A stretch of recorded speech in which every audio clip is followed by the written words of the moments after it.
Hi. Hello. So, hello everyone, and welcome to the SSS Marathon. And now we're gonna have some SMZ3 combo randomizer. I'm Solsky, and I'm joined by Miss Metroid. How you doing today? I'm well. How are you? I'm good. I'm good. Got a hot matchup coming on right now, so that's good. Normal logic race. So for those that don't know SMZ3 at all or very well, essentially what it is a combination randomizer between Super Metroid and A Link to the Past. The goal of the game is to defeat Ganon and Mother Brain, and it's called normal logic based on basically the skill gate of the game. So relates to Super Metroid, only requiring Shine Sparks, Infinite Bomb Jumps, and Wall Jumps to complete the game in SM. So it's going to be a lot of fun, and we can probably get into a little bit more of the mechanics a little bit later. Yeah. So if you're here expecting some suitless Lower North Airs or Varia being, I don't know, internal rock, you're at the right place. We'll see. Yeah, for sure. So our runners today, raikourider and Maniacal42, two skilled runners in our community, and they're going to give us a great race today. Maniacal, of course, my 2v2 partner, so I kind of hope that raikourider beats him today, personally. But yeah, he needs a little when he's running with you, that's a fair thing. You want to say that about your partner? Man, he like. I don't know, man. We didn't gel last race, but that's fine. But yeah, no, it's gonna be a good race. I'm looking forward to it.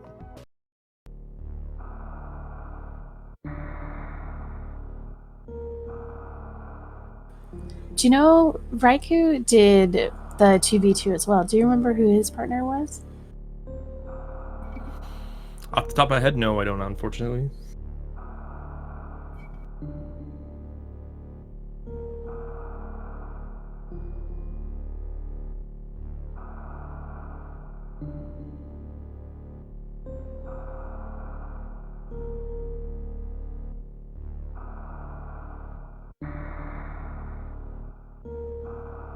Yes, we see here that raikourider is already all ready to go. Already winning off the first victory in my heart, and Maniacal just... I don't know, man. He's thinking about it. Yeah, he's like, oh, which one do I choose? Which one do I choose? That's a lot of randomizer seeds. It is, yeah. How does he know which one's correct? Hopefully it's that second one in the list. I hope so. Yeah. Yeah, the Varia randomizer, of course, just regular SM rando, but I'm gonna ask him after the race. So about your folder. Yeah. That's a lot of rando seeds. Yep.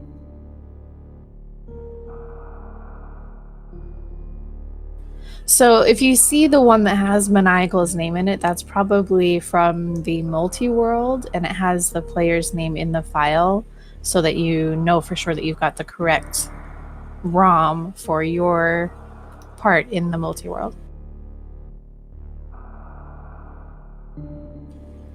But it looks like he's finally decided on which seed he wanted to play, so we'll have to check the enemy name hash at the top and make sure it's all matchy-matchy.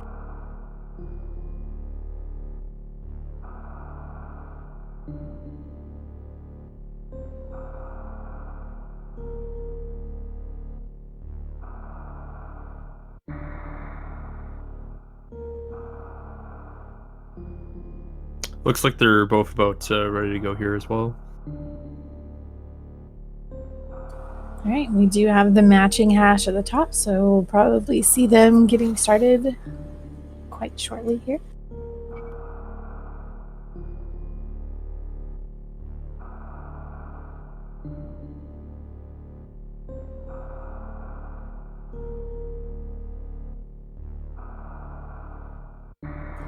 So is there anything in particular that you're looking possibly to see? Late morph ball, some suitless runs, anything? Whoever goes to Sash first will win the second victory in my heart, just to strengthen that Sash first always route. And looks like we're just about to start now. Great.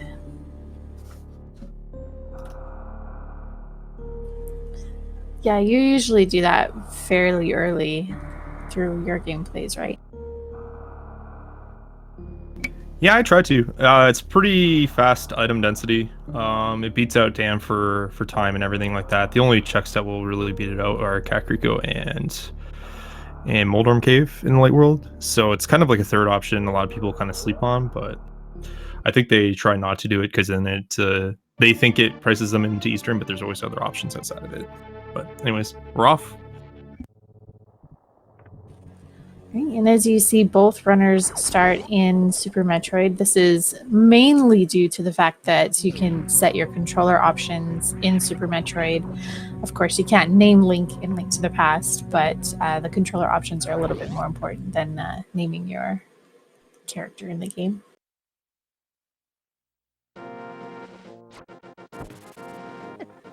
And both players going to be scoping out the Lake Hylia item Piece of Heart today.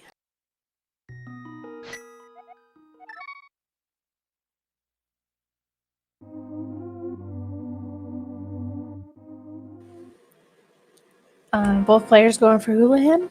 I don't know. Does Maniacal do that often? I don't believe so, but you know what's early rupees, everything like that gives them quick access to bombs. I mean, it's an alright play just because you're gonna have like missile supers, the quote unquote SDM trash items in the pool as well, so you're gonna have less chances for early bombs. So I can see why they want to do it. I just don't know about doing it this early. Yeah. And just to answer a couple questions in chat, why is Link randomized into Metroid? This is a combo randomizer. There are 4 locations in each game that allow you to switch from Link to the Past to Super Metroid.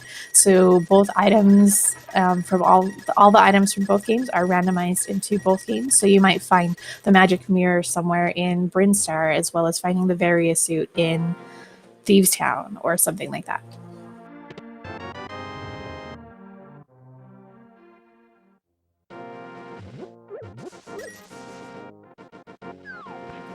And the goal is to beat both games, so you have to defeat both Ganon after collecting 7 crystals, and you also need to defeat Mother Brain after completing the 4 golden statue bosses from Super Metroid.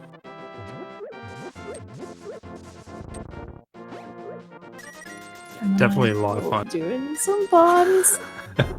We see raikourider getting the 20 rupees off that tree pole, so quickly nullifying the Houlihan.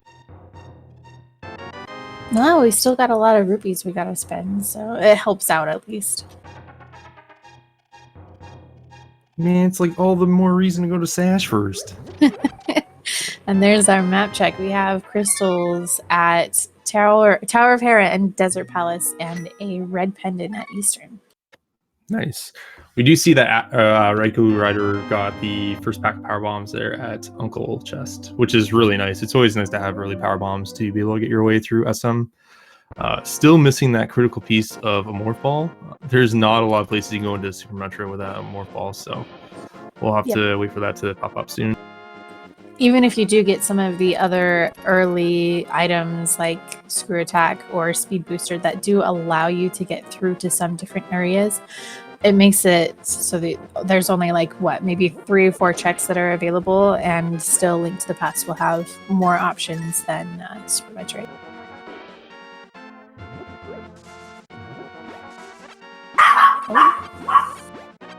Sorry, bombs from the hoarding crab.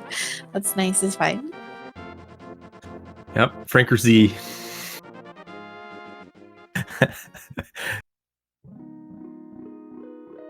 Oh, that's ugly. So we see a glove there at Lumberjacks. So now we know Aghanim is going to be required, the seed, in some capacity. And that capacity is 100%.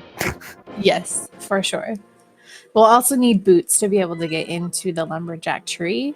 So we'll hopefully see those sooner rather than later in the Dark World. But yeah, we will definitely be finishing up Castle Tower and Aghanim 1.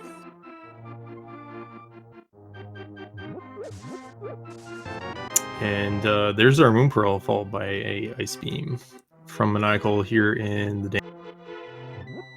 And there's your Morphball as well, which is really nice. So they have the early Power Bombs and the early Morph. So probably we're going to see them dip to SM quite quickly just to avoid putting off that Agena check, or the Agnum check, sorry.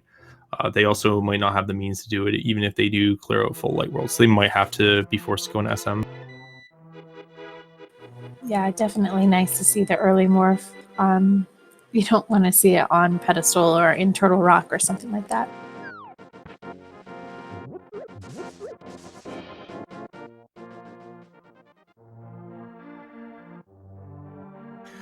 We get nada in the blind set so far, and in the back is more supers. Always nice to have early supers, so it's kind of nice. Yeah. Until we find that charge beam, ammo will still be something that we will be concerned with, because if you don't have charge beam, there are a couple bosses in Super Metroid that do not drop ammo refills throughout the fight, which are Ridley and Mother Brain. So you do want to either see enough ammo to complete both of them without charge beam, or to pick up that charge beam.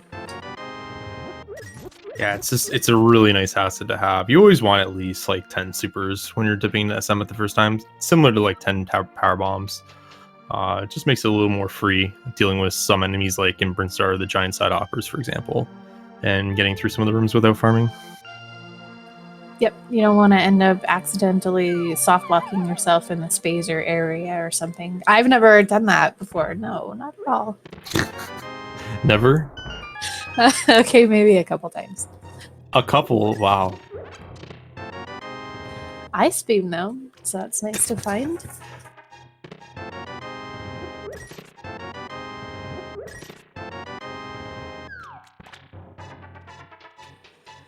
Just another question in chat. When you beat one of the two games, do you auto head back into the other, or do you have to find your way back to the other game? If you finish Link to the Past first, you'll be teleported back on top of the pyramid in the Dark World. If you complete Super Metroid first, you'll go through the escape sequence as if the planet was exploding, but as soon as you finish the escape shaft in Criteria and you're back onto the planet's main surface, the explosions stop. There is no timer, and then you're able to check for any other items that may remain in Super Metroid, or to head back into Link to the Past to finish the game. Yeah, it's really neat with the no timer. It actually creates a lot of on-screen lag when it's present. So without that timer, the room actually moves. The rooms move a lot faster than normal.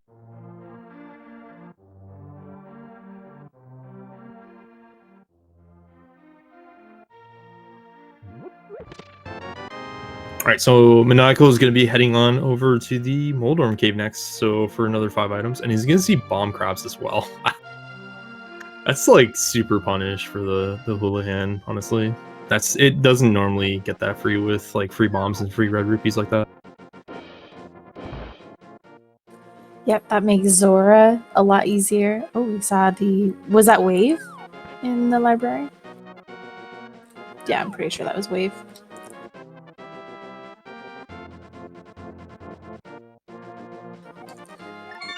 We don't have to worry too much about Kiki, the rupees to get into Palace of Darkness. Ooh, there's our second glove. So we do have one lift upgrade early on.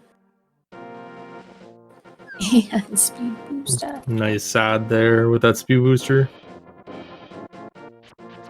Yep, that'll make checking criteria, super missiles, any other reserve in Brinstar, and the reserve tank in Wreck Ship much better, so that you know if you do have to get something there, you can.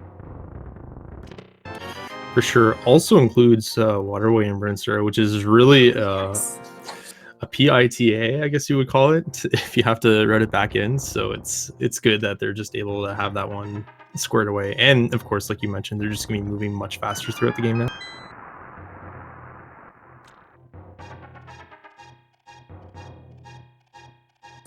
All right, and the Ice Rod Cave coming all the way out here. Is it worth it?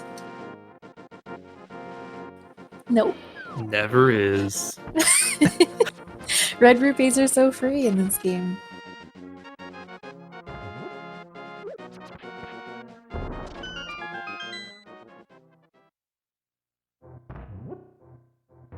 So it looks like Maniacal is going to be setting up for fake flipper here. Wondering, I think he's just going to go for the whole hobo waterfall cave and checking out that Zora ledge. He does not have enough rupees for Zora right now, so he's a little priced in on this check, but we'll see how it goes. He might just stop it at waterfall.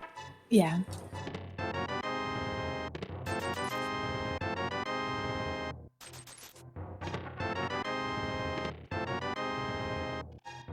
I don't know, man. If I saw that speed booster, I'd just be like, all right, see ya. Let's go on to the other game. Yeah. And the only thing that could actually be of value here before Zora would be like a 300 rupee pack from any of these chests ahead of actually going to Zora. But it's not in logic, so we do have to keep that in mind.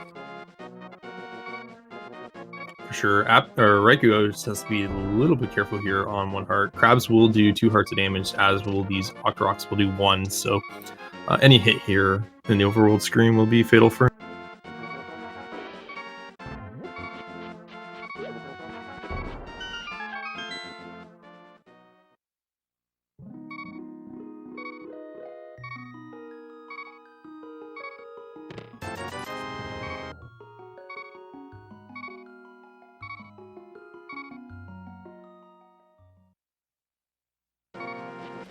All right, last chance here. These 2 chests in the waterfall cave for Maniacal. If there's a 300 rupee, that's perfect. Otherwise, we'll be orphaning Zora. Yeah, of course, the waterfall cave, not in logic. Utilizing that pearl to be able to get him in a fake flipper state that actually allows him to walk on water, which is really, really... Sees the bombs. Yeah, and he's out of here. Expect a reset from him here. Oh, back 3. Okay. Yeah, we haven't seen any kind of weapon, so the front of escape isn't the most thrilling or fun idea, but we do have the 3 items in the back of escape here. You could be looking for like one more piece for Link to the Past, or maybe a free suit or movement item. More realistically, he might be looking for another pack of power bombs, just so he can do Bryn Loop now. Bryn Loop is very effective when you have 2 packs of power bombs for 10. Oh, double 600. Oh man, that's gotta sting. Can I get face cam right now, please, on both these runners? That would be awesome. That's great. I mean, there's your Zora money behind the logic of the glove, so nice. Maniacal also making me proud here going to Sash. And you're the first one to do so, like you said. Yep, they're now tied up 1-1.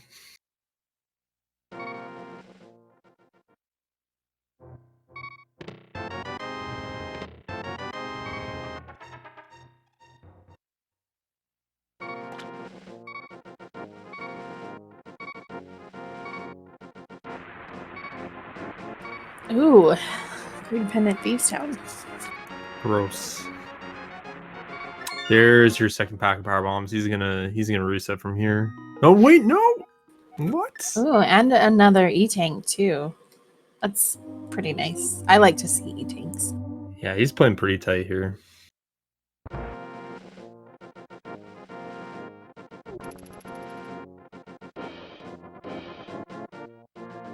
Oh, and Raikou just about to get the 300 rupees news too. So, do you go back to Zora? I mean, it's a tough call. It could be. I think Solsky and Hammer might be there. It could be, but yeah. Basically, it's buyer beware. No pun intended, but it's a lot of time right now to walk all the way over there for Zora. I think the only concern and reason why you would do it this early on is that maybe your opponent did it with money and they did back 3 first. So it's really tough to say like what they should do or what they're thinking at this point. I mean, when you get Glove in Mini Moldorm, it's not like you're thinking, I'm going to save and quit and go check back of Sanctuary real quick before I think about doing Ice Rod Cave and then Fake Flipper. So it seems like a bit of a stretch, knowing that the other glove is not accessible.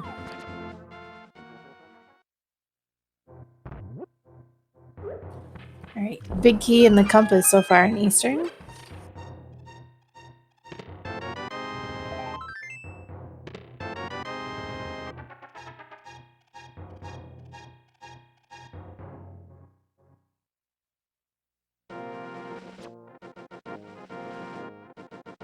So still pretty low percent in Link to the Past as well. 4 hearts, no sword, no real movement.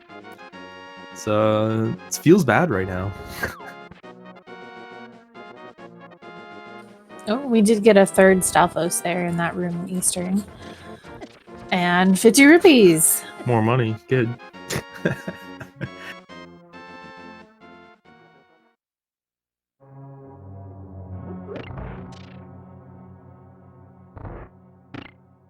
And just bombs. So that's where the logic ends for Eastern Pass right now. They do not have a lamp, so they do not have means logically within the randomizer code to basically go on over. They could sequence break it, but it would be a little challenging without a sword. So Maniacal's just going to say no and have no device on screen.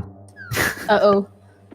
Hopefully it comes back. I know his capture card is famous for not coming back after a reset. One moment. Stand by, s'il vous plaît.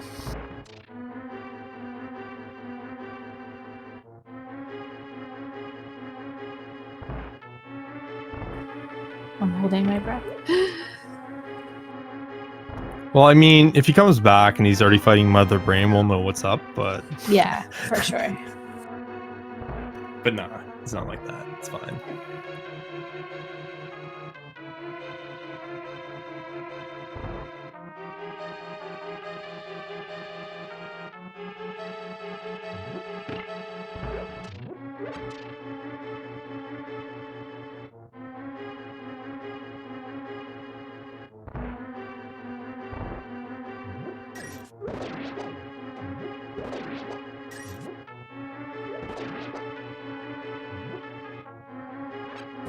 Well, I think it's been a moment.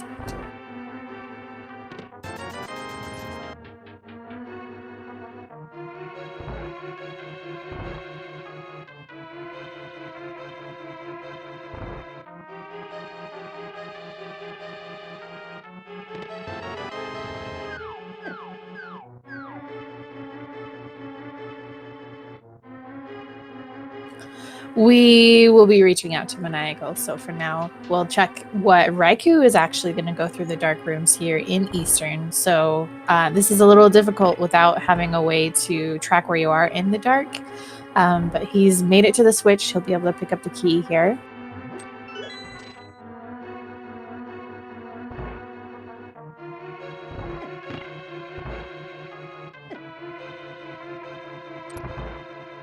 All right, he made it through the dark room. So there's a couple hearts under pots here in this turn that he'll be able to use to pick up, and then we'll probably see him do the D-boost through the ring of anti-fairies to, oh, there you go, get the hearts. Good.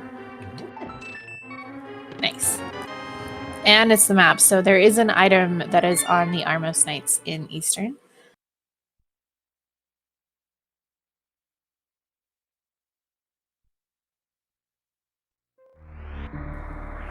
All right, and into Super Metroid, Raikou goes. So following just behind Maniacal, we'll be able to see on Raikou's side what we're missing on Maniacal's screen.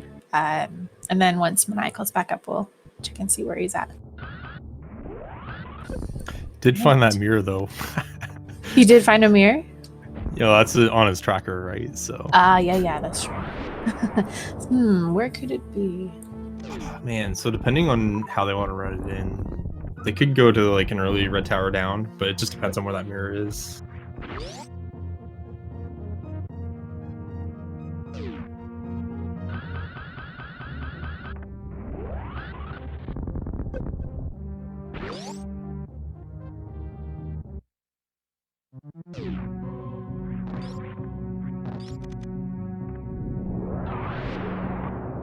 right, so Raikou electing to go ahead and do Gauntlet first. Pretty standard play here in SMZ3. Once you have, like, again, those 10 power bomb packs and the means to kind of get through, then you'll kind of go over here for a good quick 3 items. Yes, ice was in Link to the Past. 50 rupees. So much money.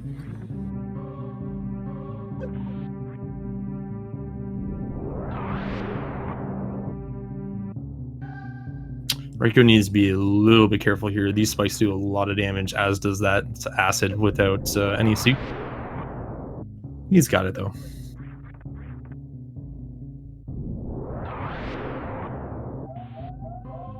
So I can see Maniacal looking kind of over towards another screen, but I don't know if he's seen our message to him yet.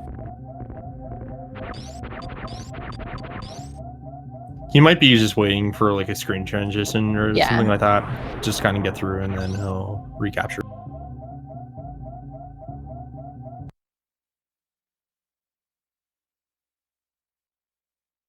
All right, and a reset here from Raikou. He'll probably head down Red Tower, maybe?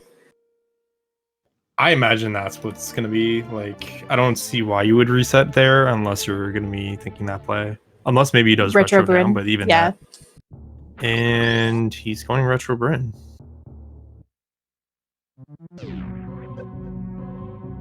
Huh, okay. I mean, this will allow him to get like Omega missiles and everything. Yeah. Criteria supers on his way down, Old Mother Brain. So there's quite a few locations and stuff that he can check out before heading towards Big Pink. Ooh. And there's the name. There it is. Yeah, he might just be thinking like early retro at that point, and it's a quicker refill to the ship by just already having the power bombs and everything like that. So yeah, I kind of get it. I get it.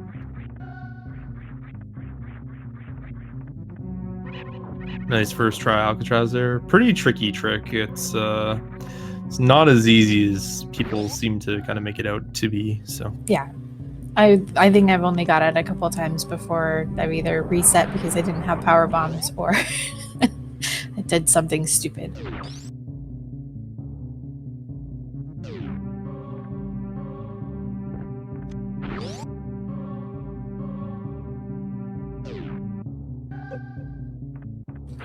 Yeah, and as chat's discussing, if you don't have morph ball bombs, then the boss won't activate. There is a trigger in the game that will check for that.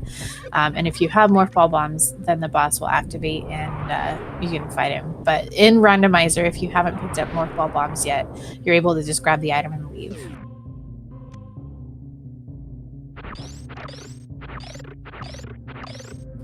And with the ice beam, it makes checking these criteria supers for supers much easier.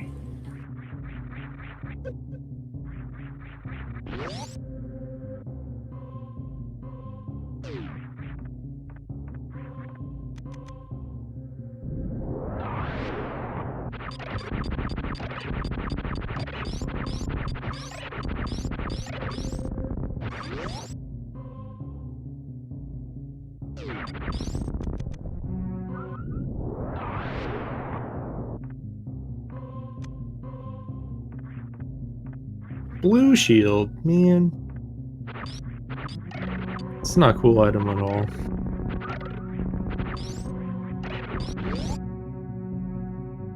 Alright, Raikou gonna head on down now towards Retro, so where the vanilla morph ball location will be, and a couple of other cool room names and items.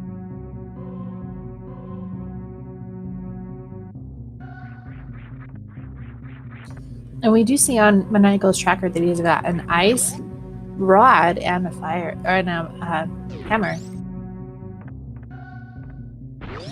Man, that's spoilers. Oh, we're that's and a sword. Nice.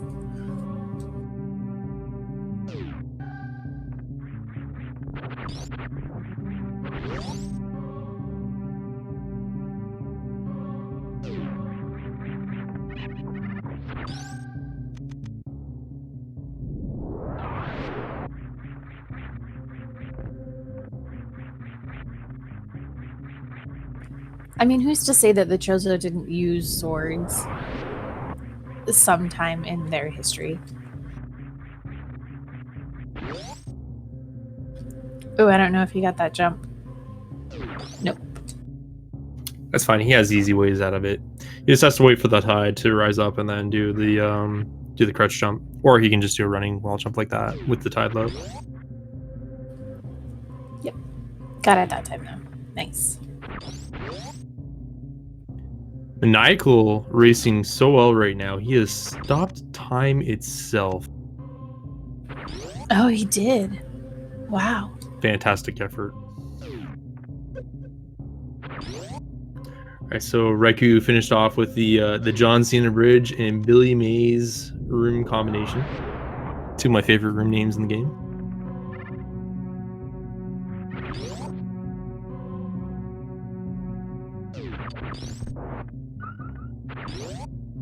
Now, did Raikou do early missiles? I don't know if I caught that. Yes. I think that's where the sword was. All right. Oh, yeah, that's right. Yeah, that's right.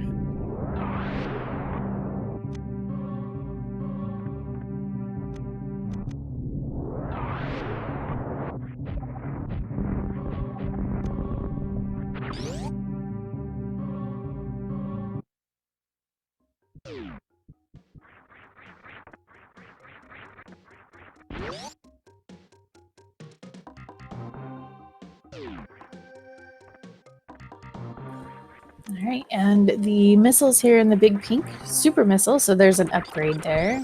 We'll be able to check out. Oh, we're gonna wait to do Spore Spawn skip. Oh, he has no peeves. He has no, so he's gonna go to the power bomb farm coming up here. That's why he's kind of skipping everything.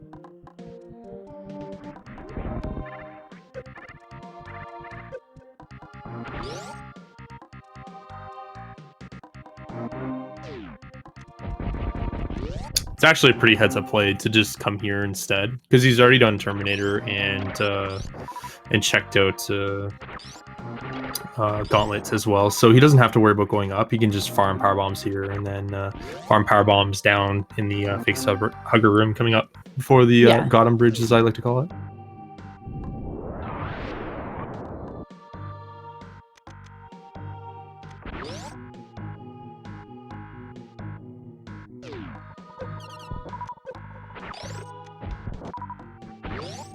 All right. Now, a couple items here. One on the bridge, or just before the pit, and then the super missile location behind that. And there's the Gotham Bridge having the hammer today.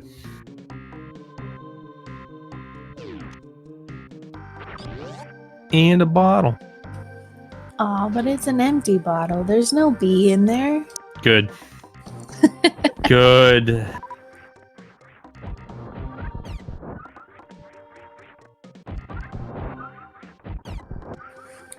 It should have a Metroid in it. Because if you can put a Metroid in a big, like, testing tube vial, why can't you fit a baby Metroid into a bottle? Just be too overpowered. You brought a Metroid and a Link to the Past. You know what that would do to the ecosystem? Yes, I do. Okay, then explain it. It would destroy everything. And it would be the new king. Or queen, I suppose, if it was a female Metroid. I mean, we've seen this happen in the Prime games, you know. I don't know, man. Mulder might eat it, I think. Good point. Him and his little googly eyes. They're so shifty. You can't trust him. Nah, he definitely would. All right, so we're going to see... Oh, yeah. We're going to get the supers on the breakable bridge here. A common kind of thing that happens with us is that we have speed, but we're thinking mock ball always. Raikou having speed does not need to do mock here. But he really wants to, apparently. Yeah, everyone does this. It's fine.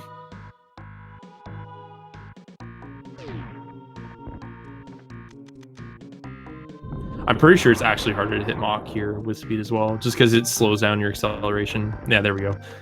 He's like, I got this.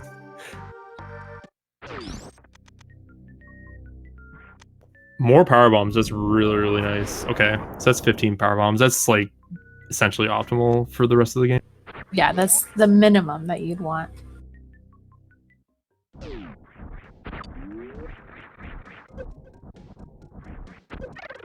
Second bottle. This one's full. There we go. Blue goo this time.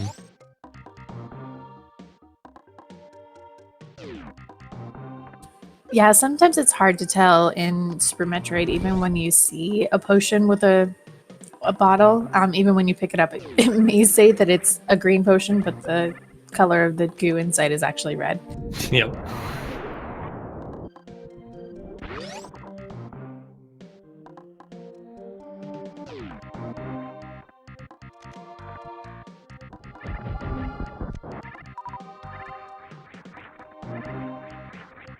And Oh, there's an ice rod.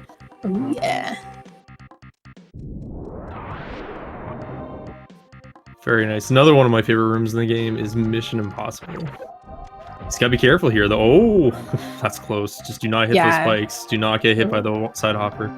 It looked like he did a side wall jump there off that like spike room. It's like a little sub-pixel there, but he has enough height for it.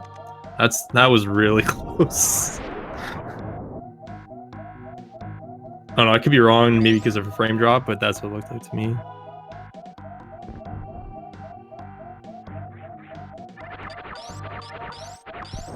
Ooh, everything is scaring me right now, but at least he's at 45 health.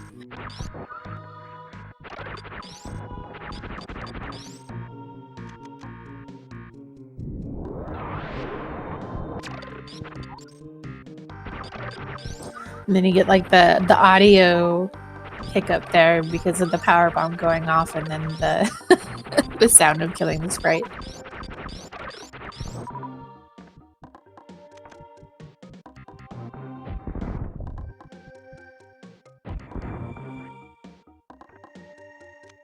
Okay, Riku there getting the sports spawn skip.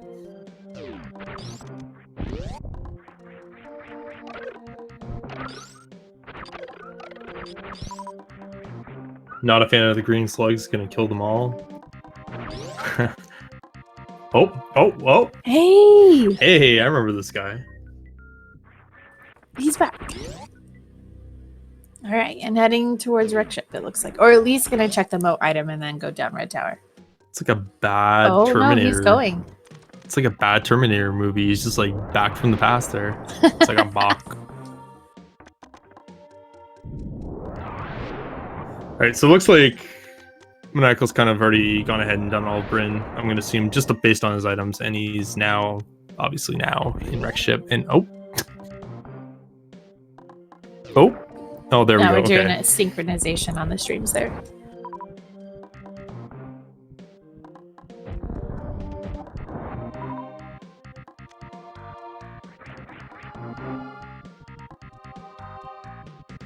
Pretty healthy dive into Wreck Ship here with like 30 supers, 35 missiles, E-tanks.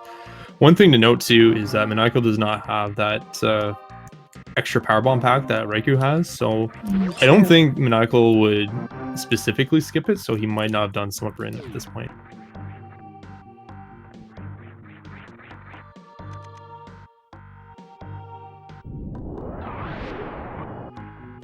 Spooky missiles!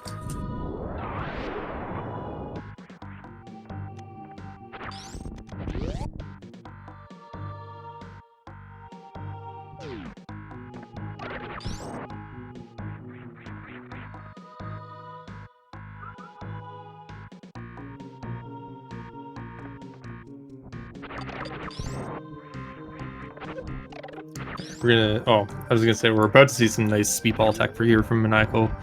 Another very hard trick, particularly without high jump. It's a different kind of jump height that you have to worry about, so I think it's harder without high jump.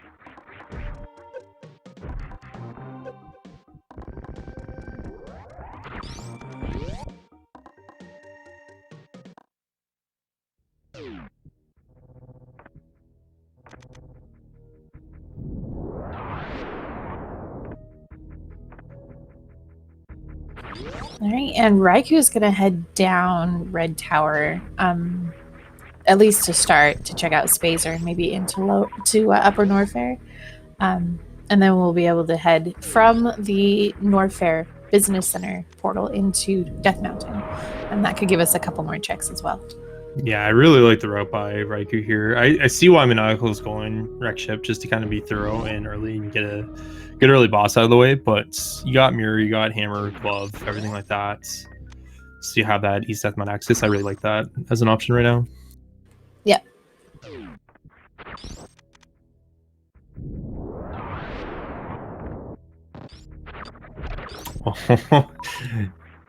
Uh-oh. Oh dear. Maniacal gonna do safe strats here on an enraged Phantoon. Not so safe. I would rather see him wall jump here. Yeah. He does have some reserve, so that's good. I think at least a reserve tank or two. He's got two. Yeah. Okay, there we go. He's good. Looks like he's off by about a missile or two. And he's off by one. Yep. All right, our first boss is dead from both runners in both games. A nice super pack there at the Kraid missiles.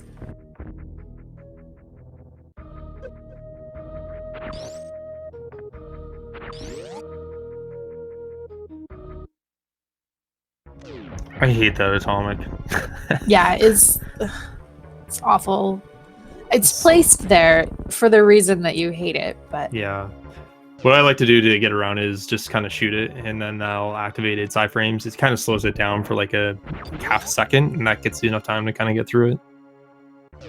But he's really annoying. He's in a really obnoxious spot. And this item here that Maniacal goes to, that's normally a super missile, right? Yes. And we get a Canis Maria there. That's worth. Oh, and missing the quick kill on Kraid for Raikou. All right, so Kraid is 2 for 2 in this marathon. At least I've seen so far for SMZ3. Yeah. No, actually 2 for 3. That's right. That's right. Rip.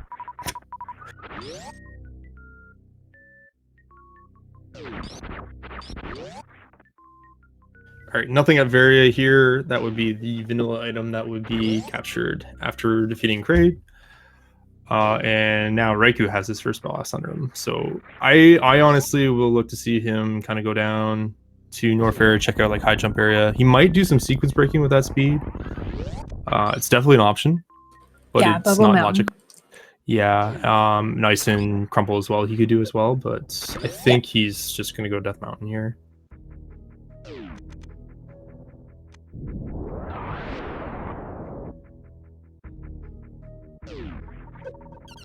Right, Maniacal did do a save before heading over to this area, known as the wreck ship E-tank. To see if it's worth here. 50 rupees? Nah. My heart skipped a beat there on that reset. Yeah. Nah, but he's all good. It's good, guys.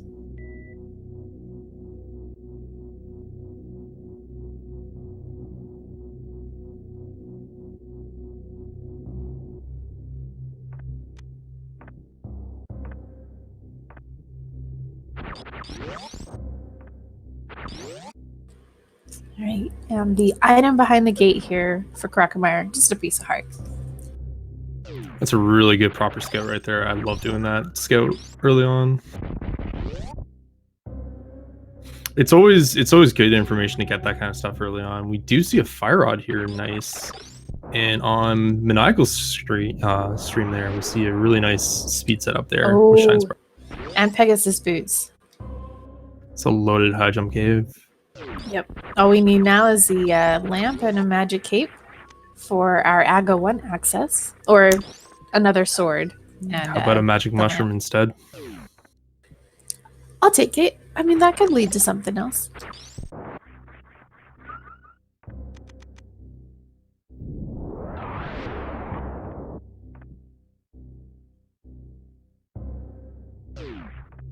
Yeah, so those are pretty free boots. I believe both our runners are gonna be very happy seeing those. Only having like minor light world stuff to do without boots. This game is quite a treat. All right, we're gonna go pick up the old man in the dark. Having a sword makes this a lot easier.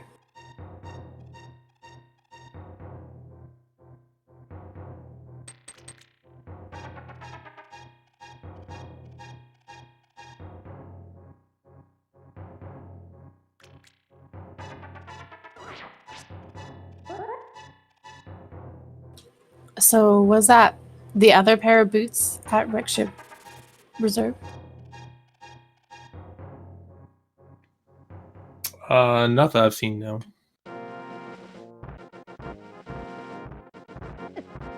Reserve had nothing. Okay. I just saw somebody say in chat boots, so I assume it could have been like high jump boots.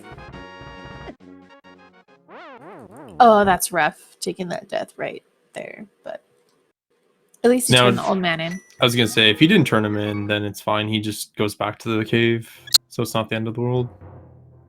It'd be really devastating if he goes all the way down and then he loses that and has to go all the way back through Red Tower to the Death Mountain. That'd be pretty punishing. But yeah, he's fine. He's gonna go up towards Hera area. He has the means to complete it now, with the fire rod being found as well. So he might just be a little thorough and complete it, or he might go back on his extra. Hera being crystal, I definitely see him doing it.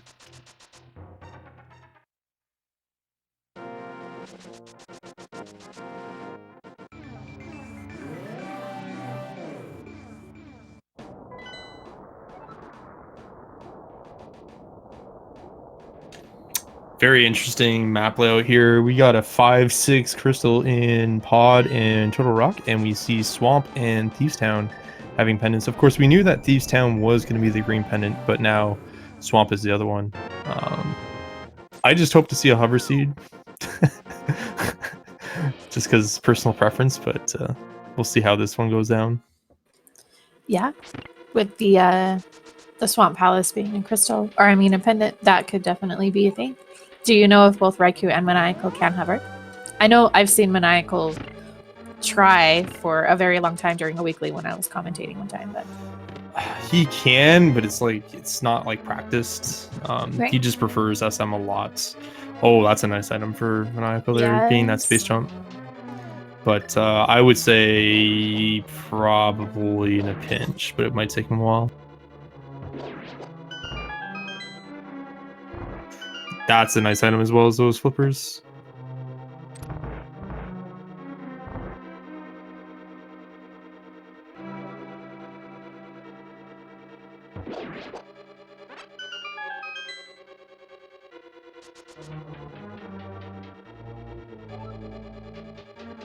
So I guess he doesn't know it yet, but with Swamp being a pendant, he's not going to probably be too happy about those flippers, but he also needs to not take any more damage from those crabs.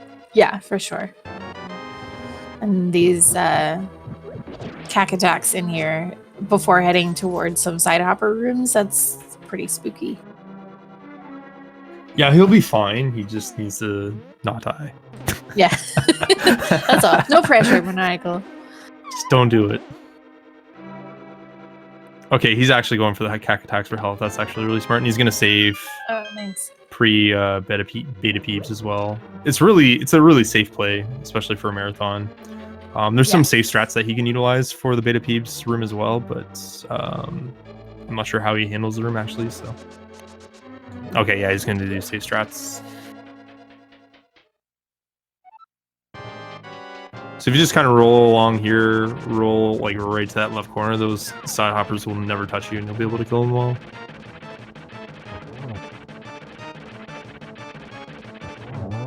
Raikou with a really nice kill on Moldorm as well. So now he's going to have his first crystal and first bomb.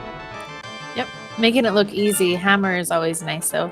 I do believe we have an item in the basement, so that is very fortunate that he's got his fire rod.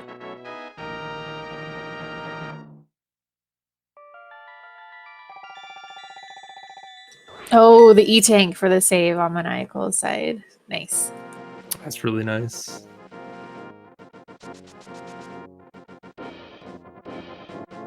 Maniacal, of course, armed with Space Jump there. Not going to worry about the D-boosts. Proper movement in there with that item.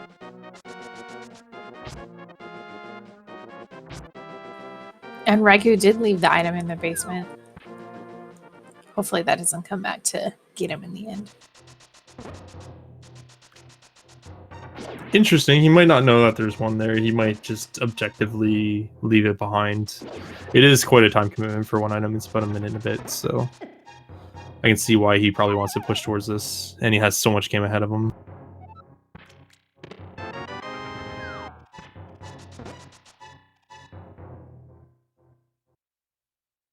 Alright, so we see power bombs here in Spiral Cave. It doesn't really need any more, but it's always nice to have extra ones. And Maniacal's going to give us a check of X-ray here.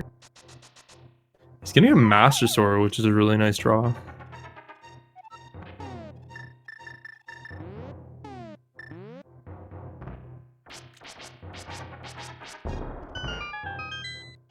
Alright, so he has an interesting decision he can make here at this point. Oh, there's the magic cape. Just need that lamp. I was gonna say, they both have, I guess now, an interesting decision is they can actually break Aka Tower with that cape and that Master Sword, and they're both gonna have Fire Rod, so they can do some of the harder dark rooms in the dark with it. And you know what, they're gonna have a tight minute waiting, so I think they might make that play. We'll have to wait and see. Yeah, and of course, Maniacal hasn't picked up the boots yet, so he's still at least 2 items away. Raikou just has the lamp to find. I'm sure he would like to find another sword and everything before heading out, but... Alright, Raikou going to do escape here. He actually might make that play happen, which I think in this instance is probably proper. So we'll see how it goes.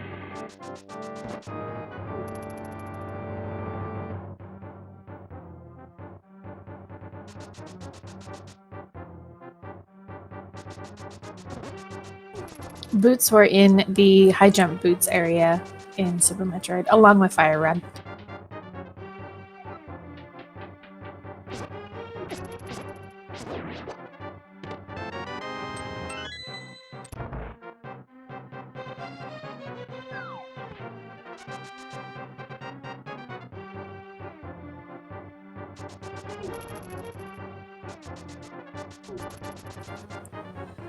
All right, a couple more items here. I know that we got the compass, or I'm sorry, the map in Sanctuary. We have the small key, so there could be an item at the Dark Cross. I mean, there is an item at the Dark Cross. But whether or not we end up picking it up, that's to say until we get the lamp, if we do. This combo randomizer doesn't use the current logic for Link to the Past, so dark rooms may not consider the Fire Rod, or do not consider the Fire Rod as logical access in places like Pod or other areas. So this is still using version 28 logic. 28, right? Yeah, I think. Or 29, I can't remember. One of those two. Yeah, it's one of those two. It might be 29. It's been so long now. Right? Whichever version it is before hints were added. And I think that's 29. Yeah, it would be 29 then, because 30, the hint system got implemented.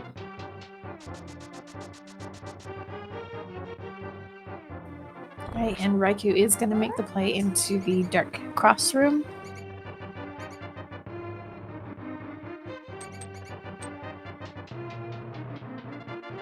We may not be able to see what the item is that he picks up. So if the chest opens and there isn't a sprite that pops up from the item, we'll probably see him do a quick menu check just to see if something like flute or another medallion, something shows up in his menu that would show what item he picked up.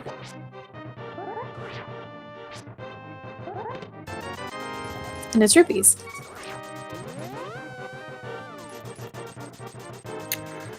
And Raiku's menuing, so he's going to do exactly what I want him to. This is perfect. He's going to make the play for early sequence broken Titans. Again, I think this is totally okay. Yeah, and Maniacal is actually checking the Ice Beam location, which we hadn't seen from Raikou yet. I really like this sequence break from Maniacal as well. I love doing early Crumble Ice. I'm not sure if he set up a safe scum at the bottom of Business Center yet, but I guess he doesn't want to now. Yeah. Perfect. Yeah, with that E-Tank, he can pretty much just do all of Upper Norfair now if you wanted to. Yeah. We may end up seeing him go do Crocomire too. Yeah, he has a ton of supers. That's definitely on the table for him.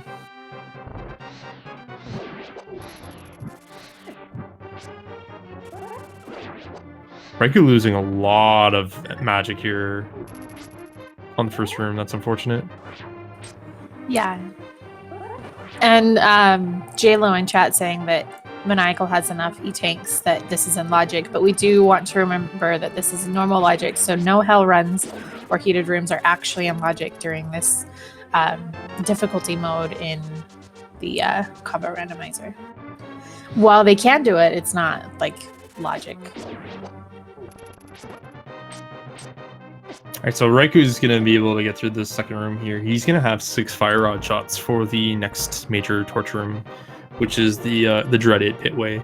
I think that one's a little easier to hit with the torch placement because there's no enemies around where he needs a torch, but if he doesn't get it, it's very scary to get through. Yes.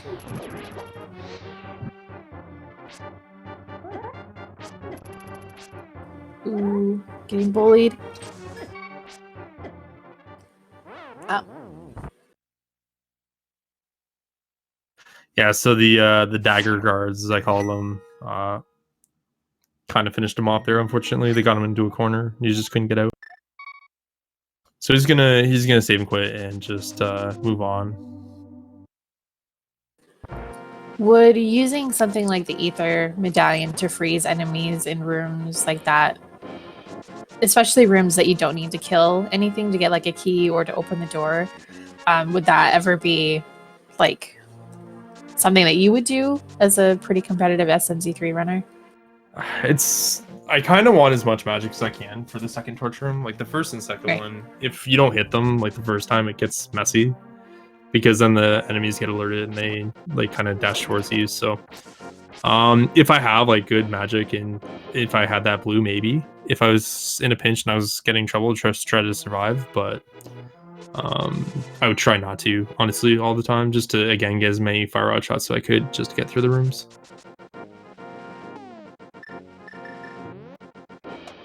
Like they are no joke. Dark rooms, they're very hard to execute. Yeah. Especially the one with the path that you have to follow, or you fall down and the guards are there. I hate that room so much. Even with the lamp and everything, it's not fun.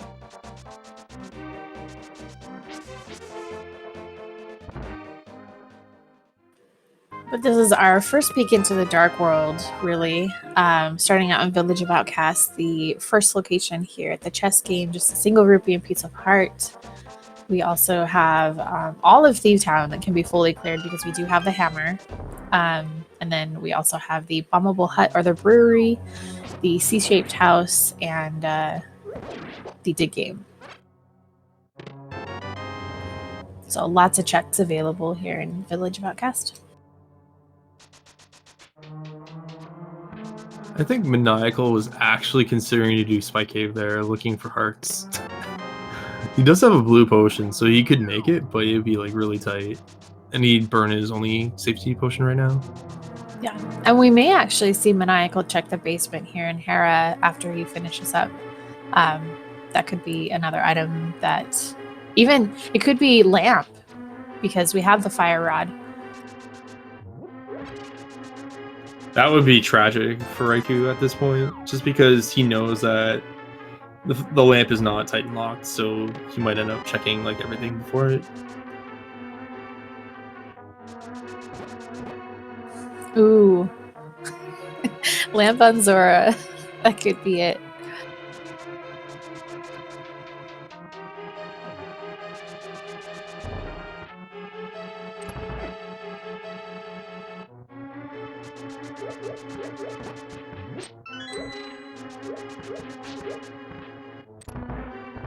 It'll be really interesting to see how the C plays out, though. With Raikou staying in logic now, just sometimes it's good to stay in logic because tight mitts within SMZ3 only really lock out a couple locations, and Ice and TR. Meyer, of course, is in logic as long as Space Jump, which Maniacal has found, and Gravity Varia are found before that. So they can get to Meyer through one of the SMZ3 warps. Yes.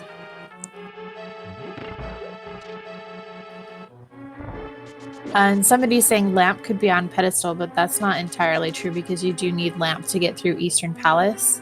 There are some dark rooms that would require the Lamp, so you can't really have the Lamp be on pedestal there.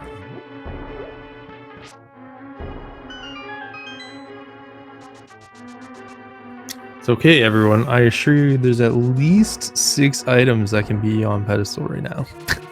Yeah, pretty much anything from Super Metroid can be on pedestal. And then obviously a couple of things from Link to the Past can still be there.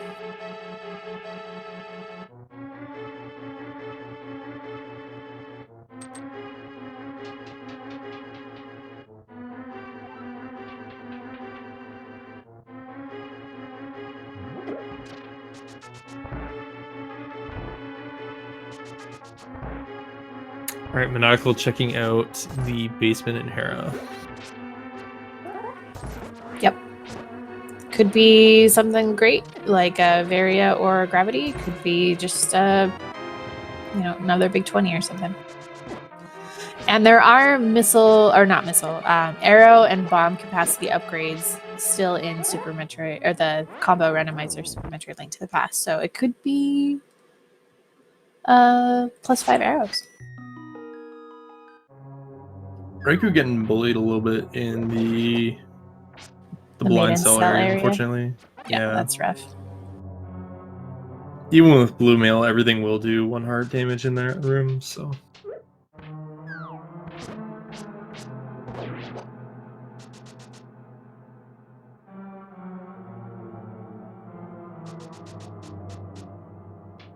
Yes. Well, $20. That's it. I called that, I guess. Let's get a big 20. Why not?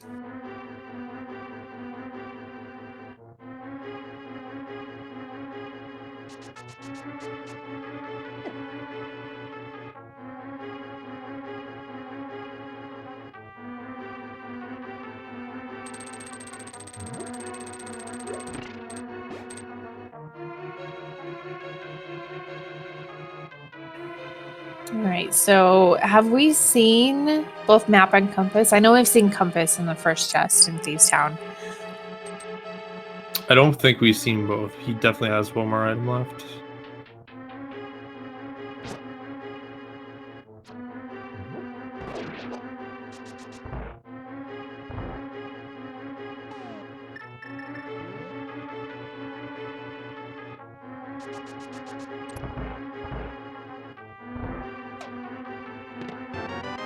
Oh, baby. Silver arrows. That's a pretty good draw on an independent dungeon, honestly. It's just what Silver Arrows does in my head when I race is it just adds or reduces time on my. If I'm like, hey, this cost me 3-4 minutes to complete in a game, then I got like 2.5 minutes back, depending on like what bosses I've left and everything like that. Like if I'm Master Sword Silverless, I just saved a lot of time, basically. Yeah. Or for somebody like me who doesn't really have the Silverless Ganon fight down yet, it's always like a nice big sigh of relief to be like, I don't have to worry about that. Right.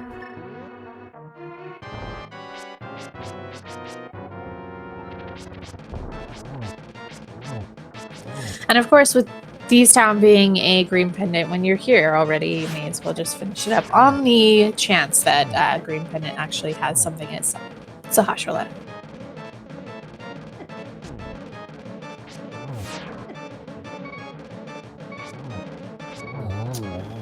Right, you're getting a little low in health, but of course does have that cape handy. And you can finish off blind no problem for 20 rupees. Yep, and Maniacal also does have that magic cave now, so that definitely gives a little bit more play into something like the spike cave that he looks to be heading towards now, as well as whether or not he will also attempt a dark aga to get those Titans bits. Yeah, this spike cave's been on his mind for a bit, so I'm not surprised he's going back. Yep, and with the magic cave, you are able to dash through, so even with low magic like this, it kind of works out. It's gonna be close though. He'll be fine. Oh, nice.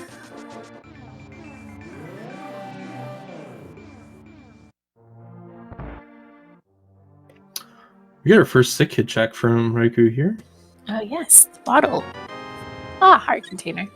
That's pretty good when we're still pretty low on health on the Raikou side. For sure.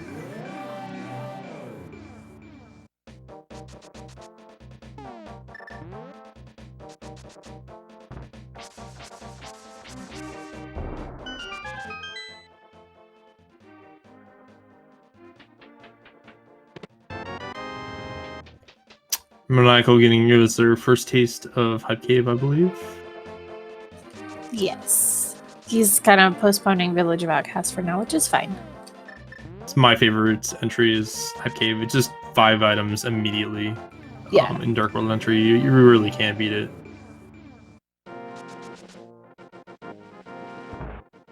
And we get our Charge Beam and Red Mail. So that's nice. Raikou, of course, going to pick up the Wave Beam that was left at Library the early game when we didn't have boots. And yeah, now he's able to get it. So now all those Wave Gates are in Logic. Yeah, Charge Beam and our second mail upgrade in the Hype Cave. So Charge Beam, Wave Beam, pick them all up right here. Now, did Raikou do Wave Gate when he was in Brinstar? I don't remember if he did. No, he did not. Ooh. Yo, gravity. So that's one part of the puzzle for that Lower Norfair dive.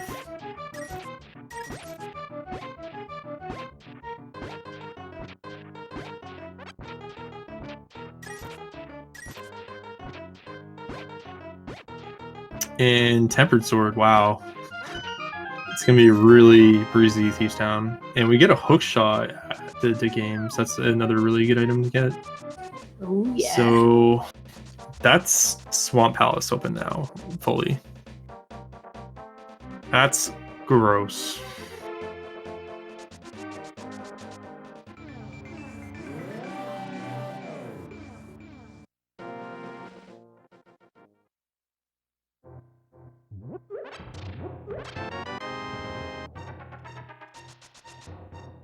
And Raikou getting his Master Sword. So yeah, options. They got quite a bit. I mean, with that gravity opening up and the speed, they have basically all Meridian minus Shaktil without grapple. They could go to Pod right now. They could go to Swamp. At least in Maniacal's case, he could go to Swamp with those flippers. Or, again, that break to Titans at Lumberjacks is still on the table.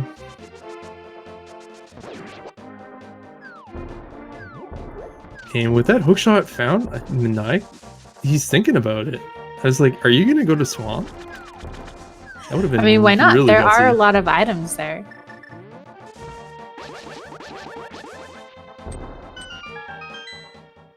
That would have been quite the play, I think.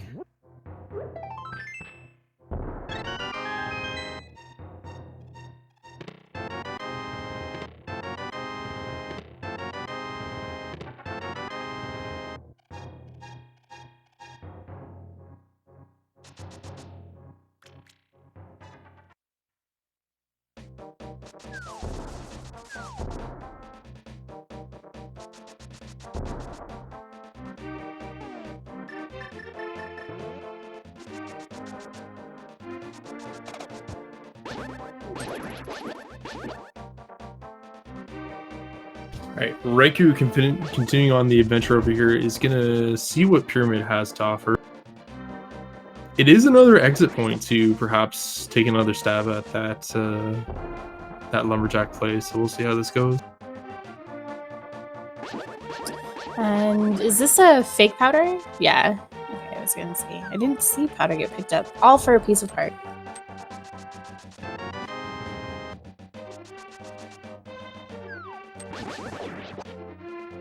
All right, and we get more supers.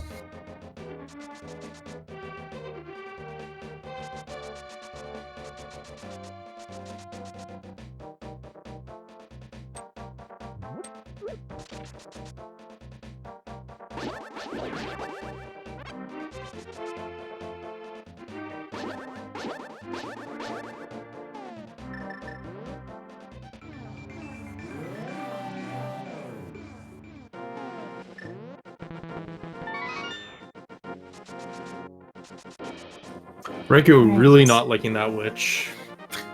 No. Just trying to set her ablaze. Possibly illegal in 33 states, I'm not sure, but yeah. Gets arrow capacity upgrade from that mushroom trading. But he doesn't pick it up. I don't think I would either. I mean, you got silvers now, right? So ammo is kind of basically irrelevant.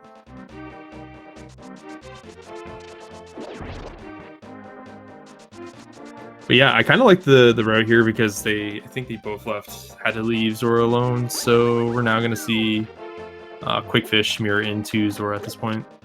Yeah.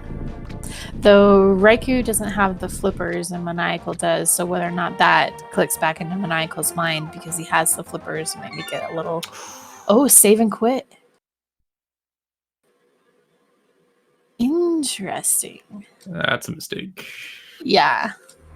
That's fine. Stuff happens.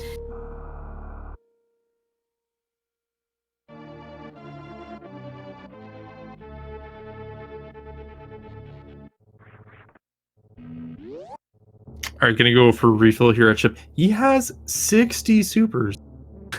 Basically, he's already in ammo go mode. He does not even need to exercise that charge that he found from Hype Did Cave. he pick it up? He did go to Hype Cave? Yeah, he did go to Hype Cave, so he's pretty much in go for ammo. He doesn't need any beams or anything like that. For sure. Plasma would be lovely to see, of course, but right. Should be fine. I just noticed that the charge, like the beams, aren't tracked on his tracker, so that's why I was like, wait, did he get...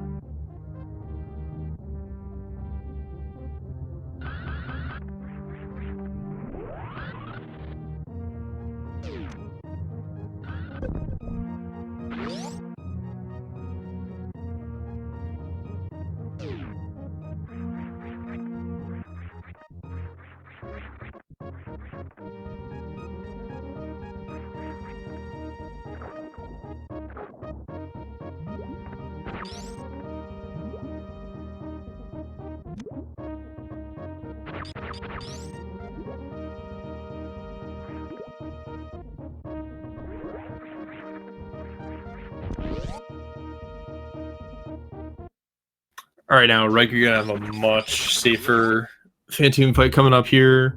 Has Wave Beam as well to help deal with those blue flames, and will also have gravity to his disposal, so he will not take nearly as much damage from those blue flames like Maniacal was. Yeah. Both of them did Fantoon with 4 E-tanks though, so I guess I realize now that Raikou is just low on health in both games. He is, but now he does have Red Mail, and he has Gravity as well, which is the better damage suit, so... Yep. I think he'll be just fine. Like, for E-Tank, you probably want, like, Screw Attack for Lower Norfer, but I think he'll be okay. Yep. And into Moth with a nice dash to start us out. That's pretty good. Easy game.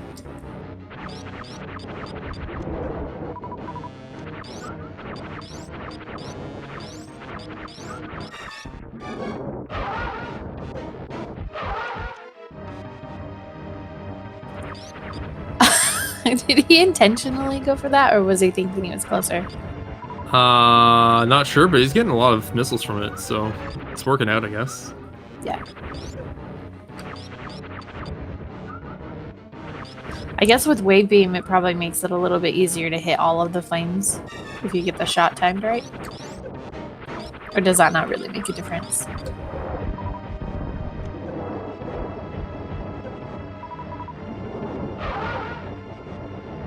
Sorry, what was the question? I kind of When you have wave beam and you're shooting up while he's doing the flames, does it work better when you have wave beam because it'll pass through and hit all of the flames rather than just a single shot that would only hit one? Nah, it's just a bigger hitbox. Yeah, okay. At that point. So it's kind of like Spacer, but not really. Right. Even then, Spacer can be a mystery, at least in my experience. There's been instances where it's just like the enemy is like on both sides of the beam and it just will not hit it because it's not centralized. So it's such a weird beam for me.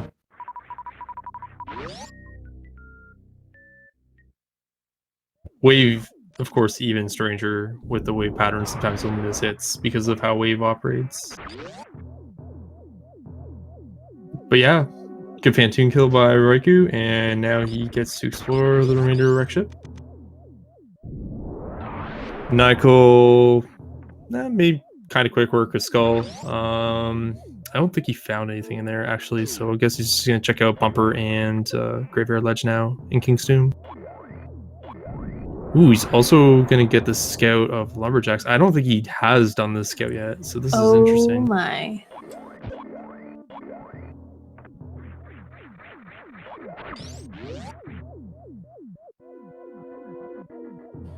Okay. Well, now he knows. Yup. Alright, so now let's see what Maniacal prioritizes. I think he's going to do similar to Raikou and make that play for the Titans.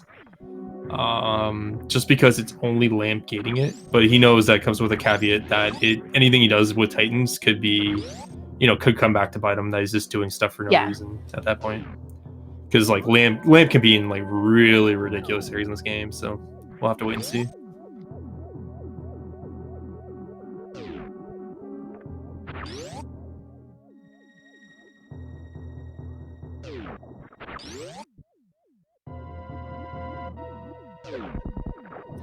And he gets the worst item in the game, X-Ray.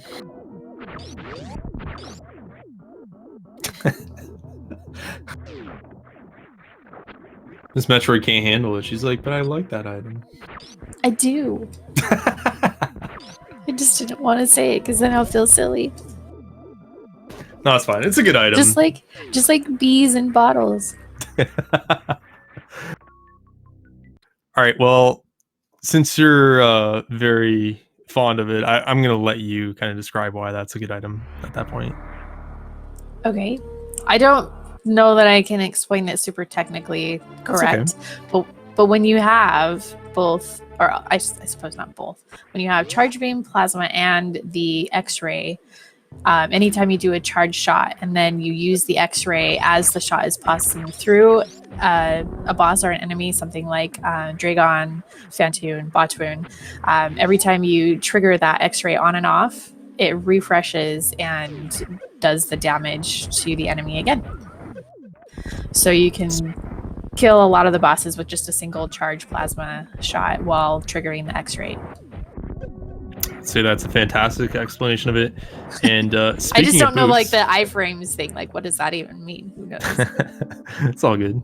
But yeah, we get a really neat item in that King's Tomb that Maniacal is going to be extremely happy to have. He's going to jump high. Getting those high jump boots in King's Tomb really, really kind of neat. Normally in the vanilla game, I guess you would say that, hey, you require Kings or Titan mitts to kind of get through those rocks. But obviously with the mirror and how the kind of pathing is laid out, you can actually get to that location early with just the mirror. So it's pretty neat.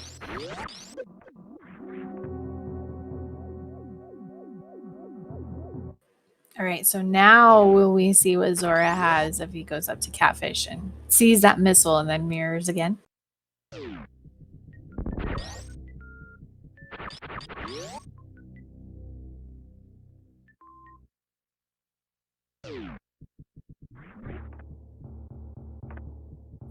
Yeah, X-Ray does have other principles, but we'll leave that for another stream. Like, there's a lot of broken stuff you can do to break the game even further. There's like out of bounds clips, G mode, everything like that.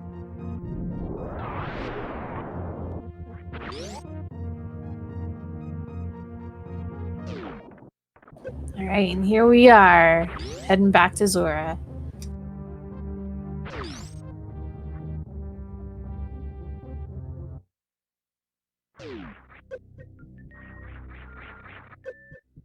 So, what does the big fish have for us today? A missile pack. Does he? I guess so. That's what I'm guessing. But does he though? Oh, nope, he doesn't. What a jerk!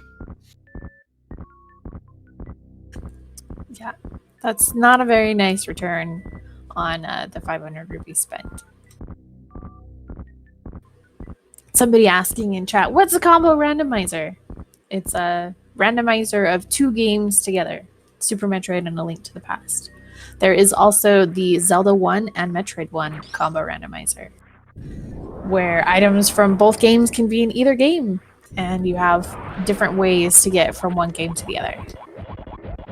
Man, I just want to know when the Goof Troop and Super Metroid combo randomizer is going to be out, because that's going to be a hot ticket. Right? Love the Goof Troop. Who doesn't like Goof Troop? Not very good at it, but it is fun. It's a challenging game.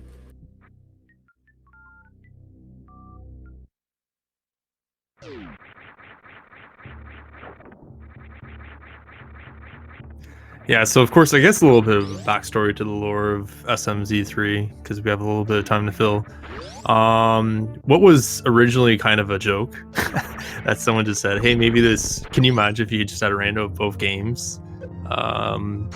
Our Lord and Savior Total has actually investigated and took a look at the game codes and realized that the game values were actually fairly similar, and that was like just by pure luck. So he was able to basically string together both game codes into working within each other, and it's pretty good. It's been probably my favorite randomizer of all time now, so it's been a lot of fun. Very thankful for it. Yeah, definitely. It's a new spin on the randomizers that we've had for quite a while. Being able to combine them both and play them together gives a new feel to it, new puzzles to solve that makes it really great. So, and it's like 2 of my favorite games from forever, so it's perfect for me.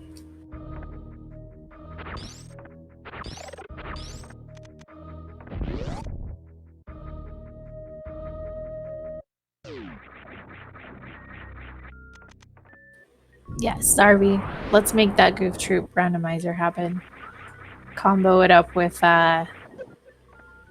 Bomberman or something like that.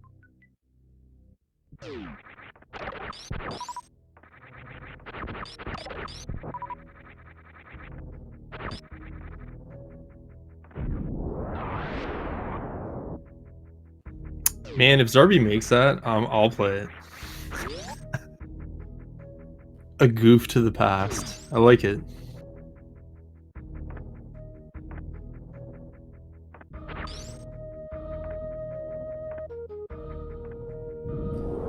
Alright, and Raiku's going to be picking up the 3rd sword for him, so he'll also be on Tempered once he's finished in the X-ray location here.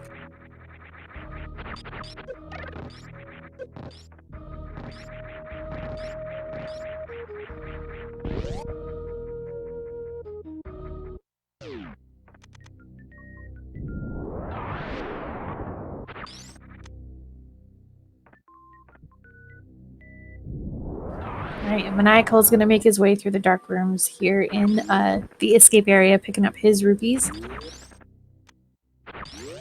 Where's the next place to go? Pod? Can't fall through without bow, but...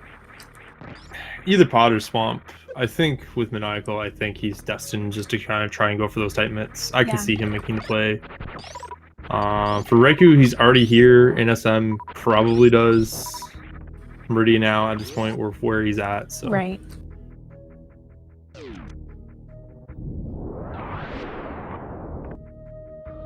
I'm just trying to figure out what's going to be next, right? Is it going to be Lamp or is it going to be Very at this point? Because I would say both items kind of lock a lot of game remaining.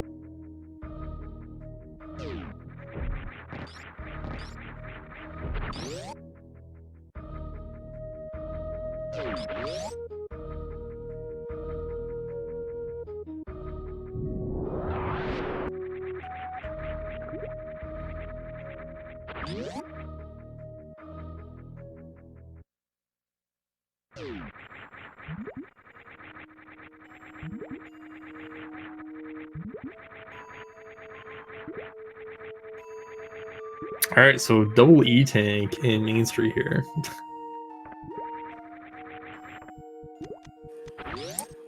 That's probably worth it when you only have 5. Yeah, I imagine he goes for at least one of them. Meridian normally kind of a slow area of the game.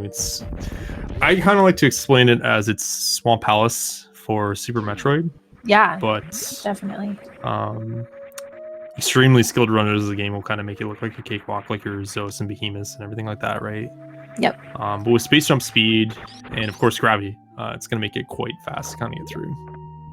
And Maniacal is making the play into Aga, so we'll have to see if he gets a little bit luckier. He does have more hearts than Raikou when Raikou went through, so that might help a little bit. He also still has that blue potion, I believe. Don't think he used it. Yeah, he does. And a quick shout out to Sakura Tsubasa in chat for the 30 months subscribed to SpeedGaming. Thank you so much for your support. We appreciate you.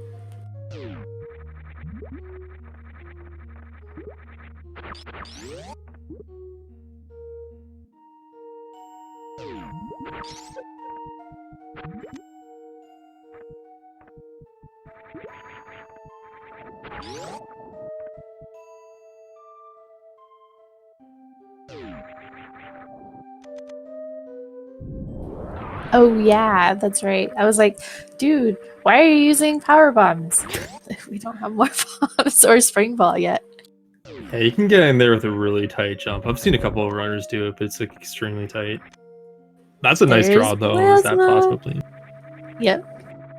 So unfortunately, Raikou does not have that X-ray that Maniacal has to kind of showcase the microwave Batoon and Dragon strats. It would actually make the boss trivial and very, very fast, but nonetheless, he's still gonna be very happy being under full beam strength. Yeah, and if he does want to go check out what the plasma item is, he does have the ability to kill the space pirates in that room now. He doesn't have screw attack, so that definitely helps.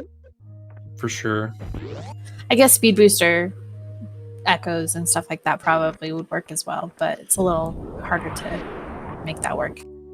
Yeah, it would. It's not in logic. They also have another option of pseudo screws. So if they just use charge, yeah, charge. That's right. Held it and then pseudo screwed into them. It costs like I think it's 40 energy per hit though, on with gravity, but it's still viable with that many E-tanks. Maniacal is making better headway through these dark rooms than Aga, so he got some of those torch lights. Yeah, so Maniacal now is in the clear. He doesn't have any more dark rooms to worry about. So he's going to be well on his way to Titan Mitts, which he's going to be very happy with.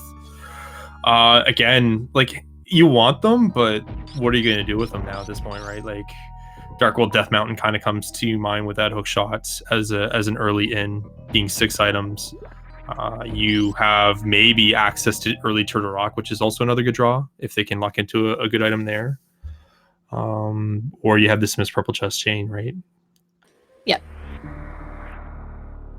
So, again, I probably would go up to Darkwold Death Mountain after getting those Titans if I'm going to make the time for this play, but we'll see how it goes.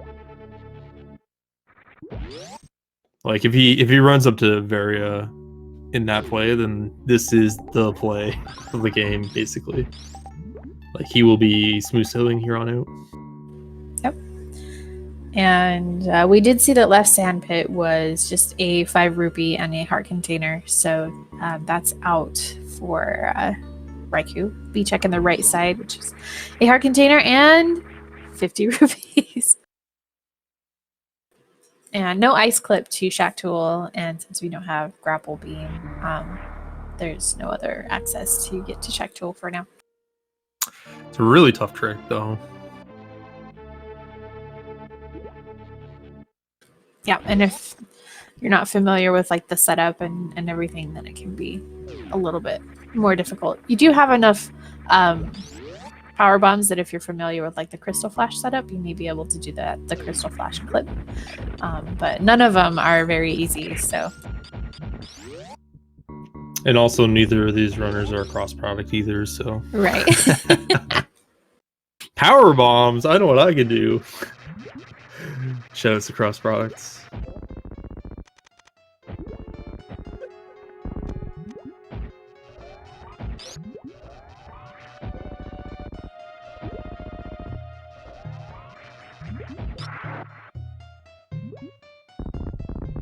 Raikourider having a pretty easy time with that Batoon with the full beam there. Yeah, you're not supposed to have plasma before you do Batoon or Dragon, and they, of course, take quite a bit more damage from that. Hey, there's our lamp! That's what I thought was going to happen, was just lamp for Meridia. That's gross. So yeah, Titan Mitts are going to be the objective win here now for Maniacal. And by objective, it is the one. Where's he going now, though? Pod.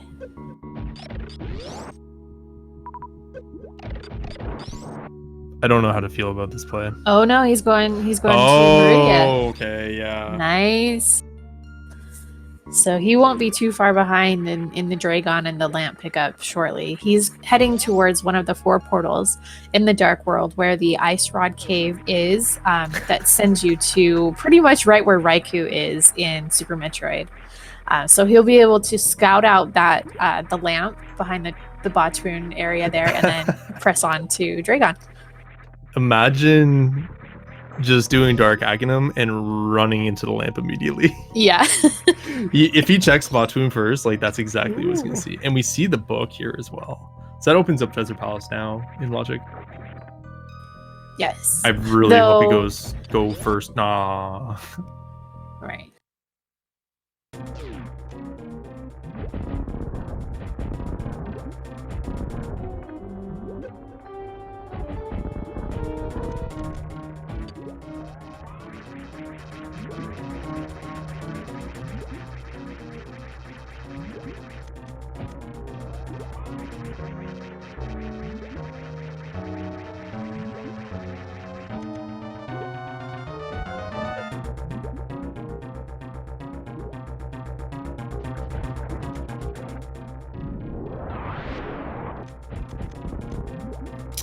Raikou getting grabbed here, but he's able to mash his directional pad to get out of Dragon's baby claws, I guess? Crab legs? What do you want to call those? Crab legs. Fingerlings? Yeah, I don't know. Fingerlings. Well, like, what are they, though? Talons? Like, has anyone talked about this before? I don't think so. I don't know. They do look like crab legs, though. So I think that is probably the most accurate. You remember, like, that enemy from Super Mario RPG when you're in Lockjaw's like ship, and it's like the one with the tombstone in front of him. He has those hands. That's what that reminds me of, I guess. That's really out there, but that's what came to mind. Spooky. I like man. Chat's It's spooky. Nubs, his little nubs. Oh, more ball bombs. Perfect. Breacher, that's the one. Yeah, no, that's the enemy.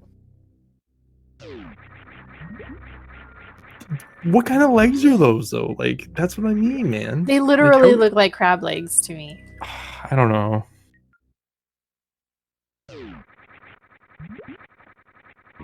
Man, like, this is gonna need like a 2:15 a.m. Twitter poll to kind of figure this one out, I think.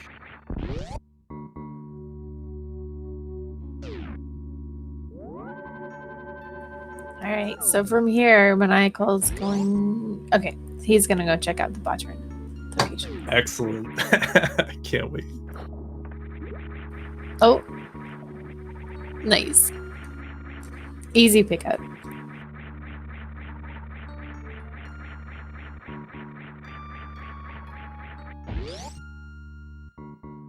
So because Maniacal came in from the back entrance of Meridia, he didn't pick up the lamp until just now. So it is a little bit different for him just based on the routing and directional pathing that he took.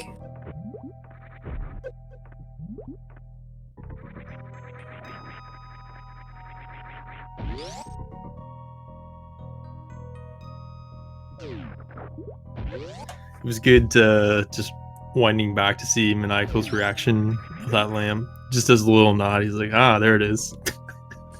Makes sense. Checks out.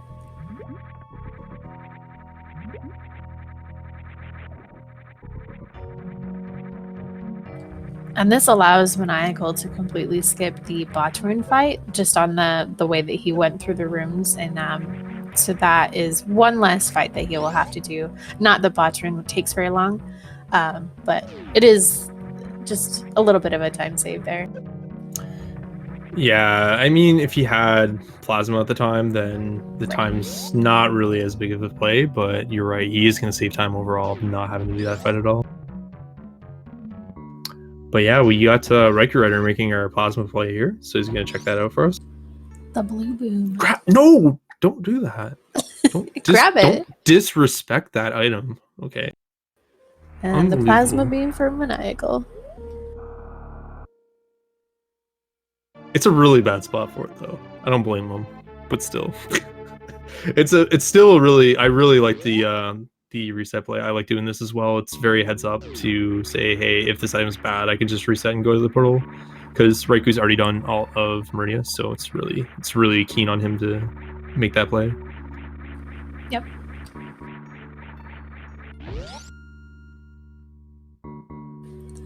All right, so while our runners are kind of going through and doing what each other have already done, make sure you pop over to their channels, give them a follow, show them some support for doing this awesome run for our SNES Super Stars marathon, and yeah, give them some support so that they come back and do it again. I thought you were going to segue into a crab-like conversation again. Yeah. I mean, it's the Saturday night buffet. We're gonna go have some crab legs after. You know, I've never had crab legs. What? Never had them. Have you had crab in things before? Yeah. Okay. At least you've eaten crabs before, but Yeah. It's almost like a rite of passage. It's like you have to have the experience of actually cracking the crabs to get like, yeah, that's a shame. Man, the only experience I have of like crab legs is going to like the Mandarin and then seeing like 3 people camp out the crab legs. Yeah. Like they must be that good. They are great. Maniacal here going for the easy clip, I call it. I found out about this like actually just like a week ago, and it blew my mind that you can just use elevator kind of tactics with the X-ray to kind of clip through here really easily. But with X-ray, he doesn't really have to worry too much about the position of the jelly here. He can just kind of freeze wherever on jump height, and then kind of do a turn elevator to clip through. But he's having a little bit of problems here. He might be hitting down on his jump. That could be why. He just needs to jump up. And he's just gonna bail. He's like, I'm good. Wait, nope, never mind. Try again. I was gonna say, nice. He actually got it perfect, so he should get it there. Good. Aw, and it's your buddy Shack Tool. It's not. Hey, he's not my friend. I was so upset the other day. I couldn't believe that happened. Multi-world ruined me. Accidentally killing Shack Tool was the biggest mistake I've ever made.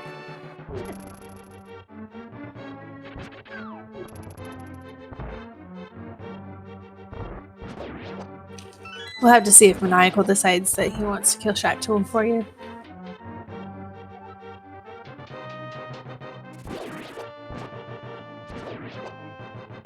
What is this? What is this?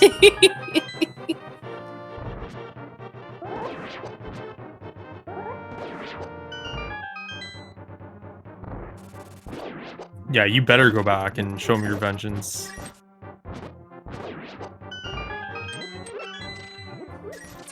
Right, Raikou heading through the last few rooms of Aga. Yes! No! Yeah, there it is. Aw, man.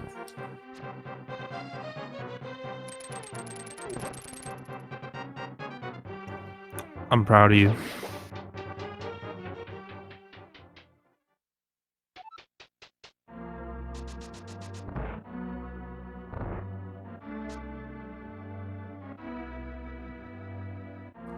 All right, so now it looks like he's heading up to check out the plasma room. We'll see if he picks up the blue boomerang.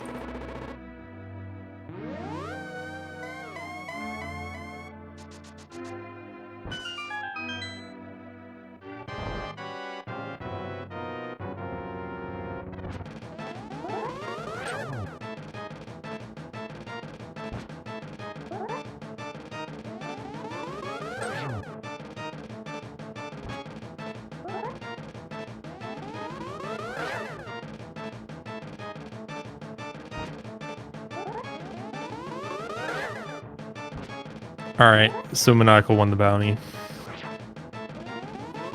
What does Maniacal get? You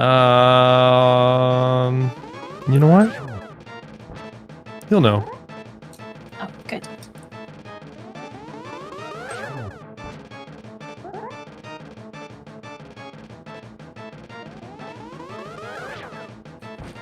He picked up the blue boomerang too.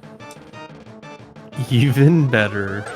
Well, he didn't have the save setup, so True. at this point, like, there's no point to him resetting or not grabbing at this point. It's just gonna make him faster for the rest of it from Link to the Past in like one room area, but we all know and love it.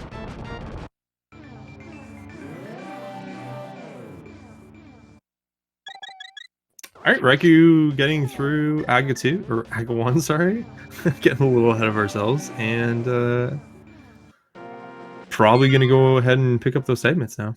Yeah, it's Maniacal hasn't done that yet because after finishing up Aga, he went to Meridia here to do that full check.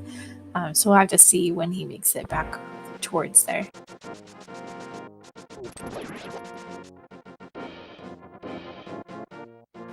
Maniacal with the green gate glitch. Gets it on the first try.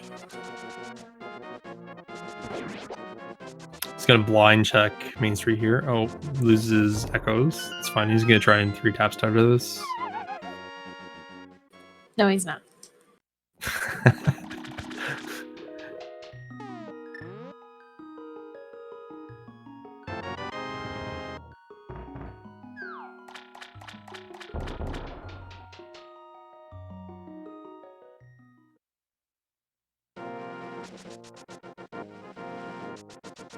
He might still show off this neat little trick coming up. We'll see.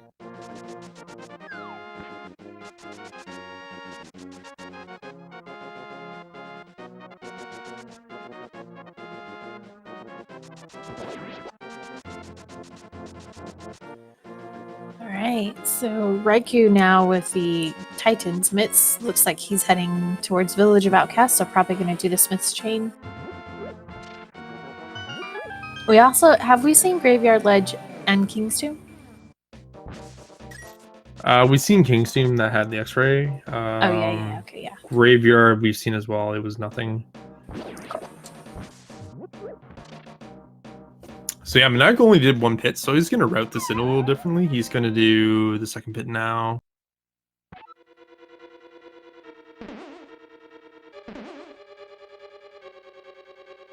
It's kind of an odd route, actually. I've never really thought of doing it this way.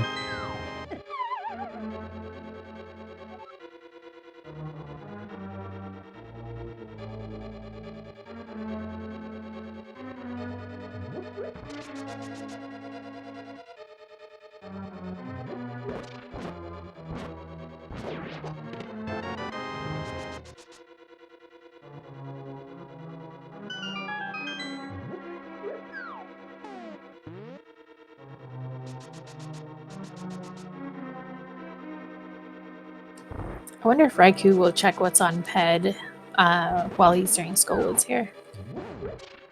Ooh, snagged by the Wallmaster there.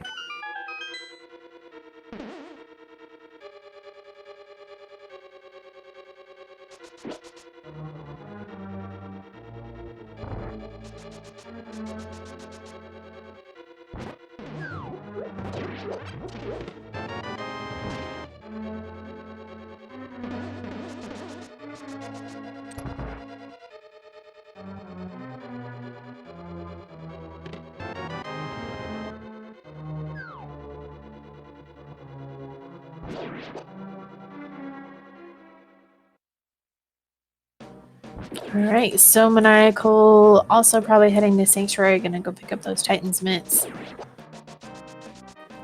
He's already completed Skullwood, so from there we may end up seeing him head towards maybe Death Mountain or doing a couple clears. Since he hasn't done Village of Outcasts, he may end up doing that full route and finishing up everything with Thieves Town as well.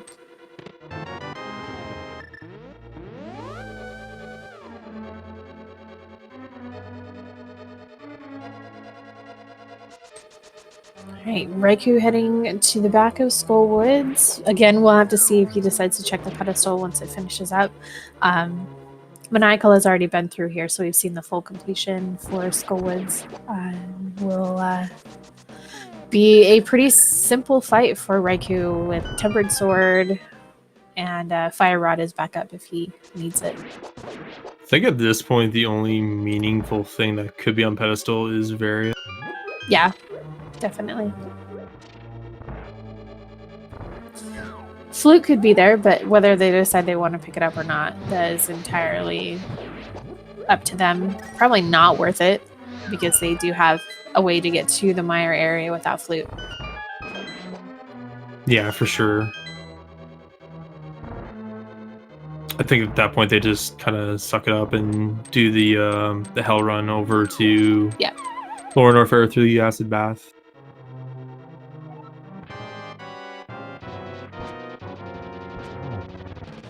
But yeah, Maniacal exercising that play I wanted to see from earlier, which is the Dark World Death Mountain strat. So I like seeing this early.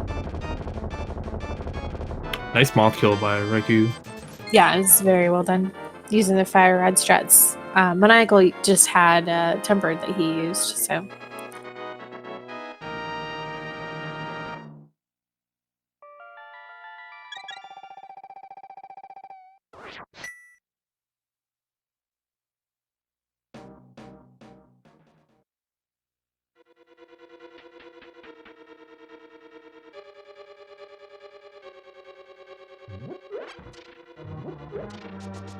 Alright, so see Turtle Rock is Bombos, so he cannot go in right now, which is unfortunate.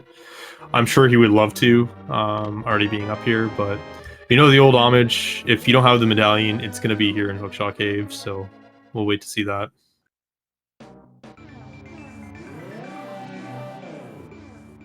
Yep, any second now. There's that flute. And it's fine. It's gonna be a Mire. It's the other. Right round, it's baby, the other right round. That's screw attack. Yes, that is screw attack at pedestal.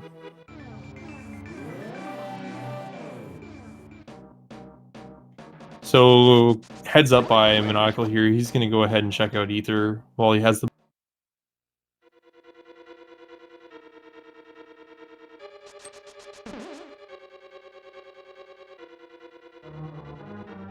Yeah, so to get myself in the head of Maniacal, I just get Flute on Dark World Death Mountain. I'm going to Mire area immediately.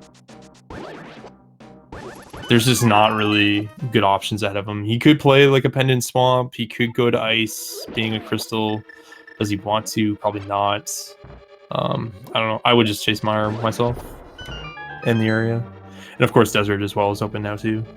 Yep, and having Mirror, you could kind of loop that in with the Mire check once you head through Lower Norfair. Right. I mean, they did have it with the book, but it's just more optimal with the Mire Desert combo because they're just right there.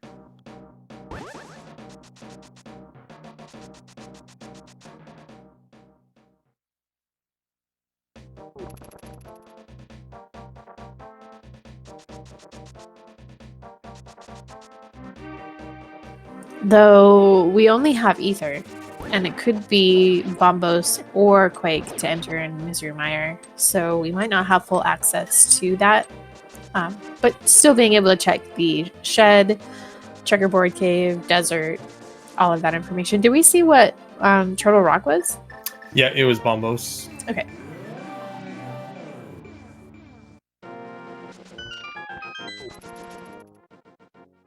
Quake. So both of the medallions that we don't yet have, of course, they could be right here inside of Mire Shed, but they better be. It's the other rug, right, guys? It's just gonna be here. Yeah. No. Checkerboard? Desert? It's gonna be right here.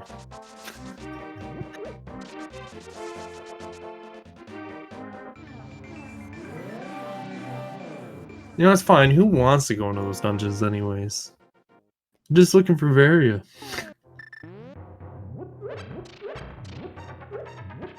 Alright, what's in checkerboard?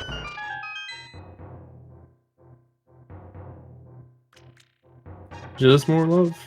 Alright, yeah, Maniacal's gonna go to a desert here, I imagine. You might check out Screw Attack as a quick peek, but nah, he's just gonna go ahead and desert.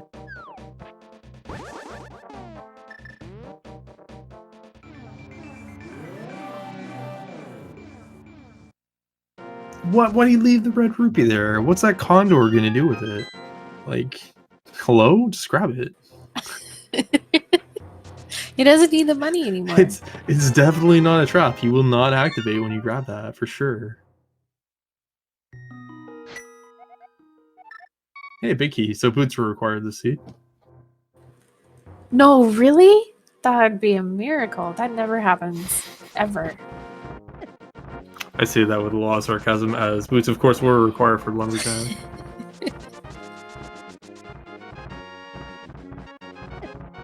I think it was, what, 33% chance it's required for desert? I think someone mapped it out too. Yeah. I don't know, I'm kind of crazy. I just kind of go for the boy anyways. I like the information, so I'll probably go here like 9 out of 10 times without boots.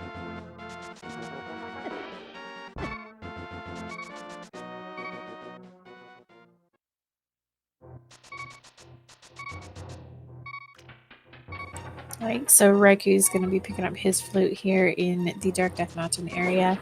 Looks like he's going to open up at Turtle Rock rather than down on the bottom. Which is fine, honestly. It doesn't really matter too much. Right.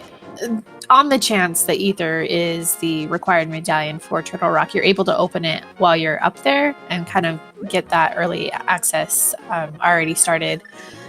Plus getting the information. Of course, we know it's Bombos, but there's always that chance that you can just open it while you're up there. So if you didn't want or need to chain in Ether, it'd actually be faster to do this too, because then you can just S and Q in Super Bunny Cave. But if you want to do that Ether, he's gonna have to either go through Hookshot's entrance and exit it twice, or Super Bunny's entrance twice, and he's gonna do that now.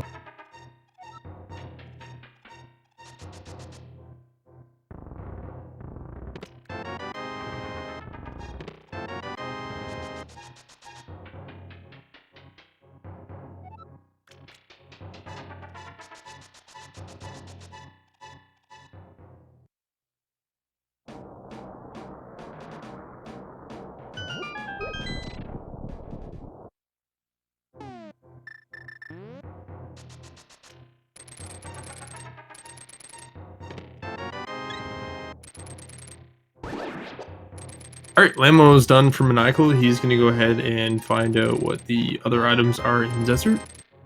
I think he got one from the big chest. That's why he bailed right to Lamo. Yeah. Hoping to get the second item there.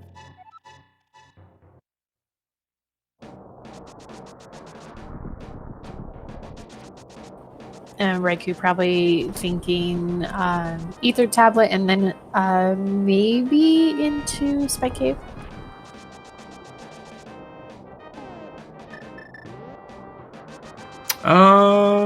Yeah. I imagine that's what he's gonna do. Maniacal down to the last chest, having the second item. Yo, it's the bow. This is a pretty strung out seed, if you ask me. Yeah, everything seems to be pretty spread. Let's get that Agina check that we haven't seen all seed. And Maniacal getting bullied by that cactus twice. First time a mistake. Second time, I'm not sure why, but it just happened. Let's roll with it.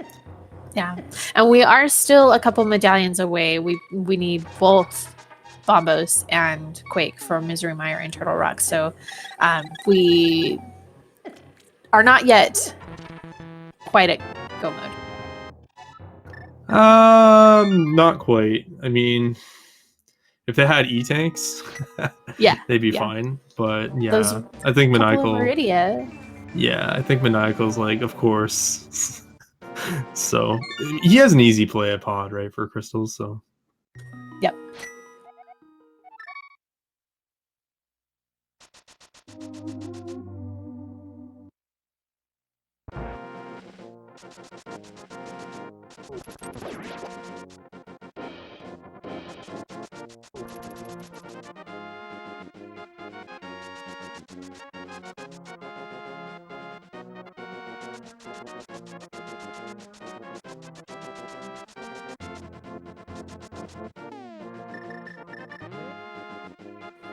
All right, Raikou gonna activate his flute. That'll get him the Mire access. Hopefully he'll, well, of course he'll dip in a desert. Probably finish that up, pick up his boat as well.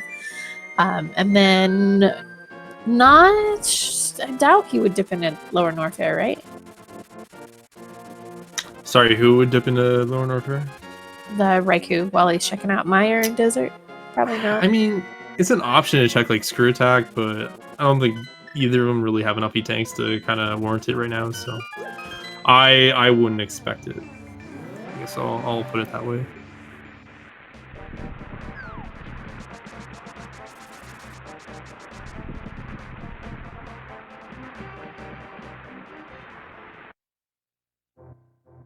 And we do know that Armos has an item that could potentially be Varia or either of the medallions that we're looking for. Oh no, Raikou misses the block deletion with the mirror there and pushes the block right in front of the second chest.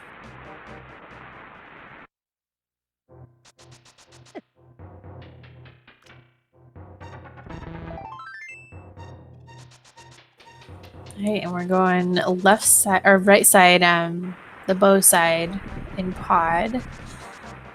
Should be able to pick up probably a couple small keys, maybe map or compass over here. Potentially the big key as well.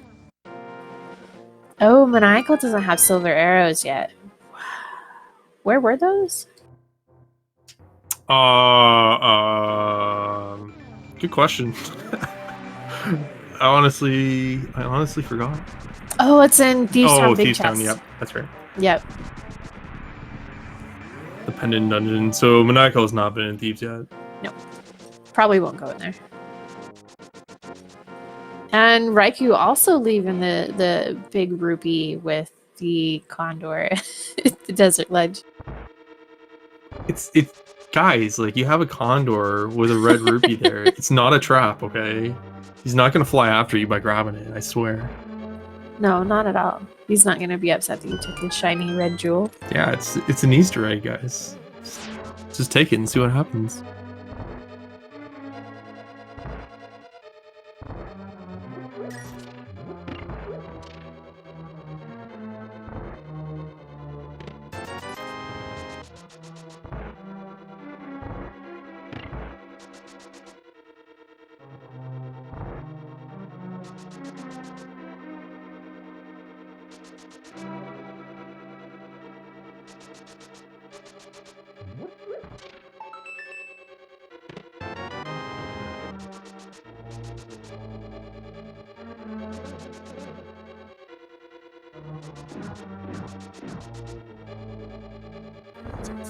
Alright, so no hammer yump from Maniacal for now.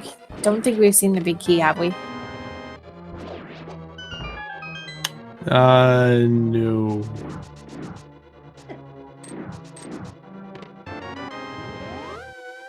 There it is.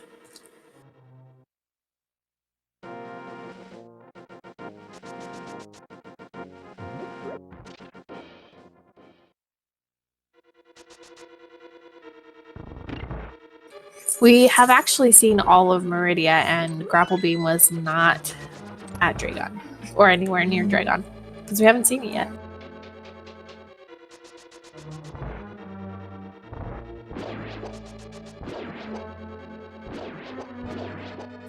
Well,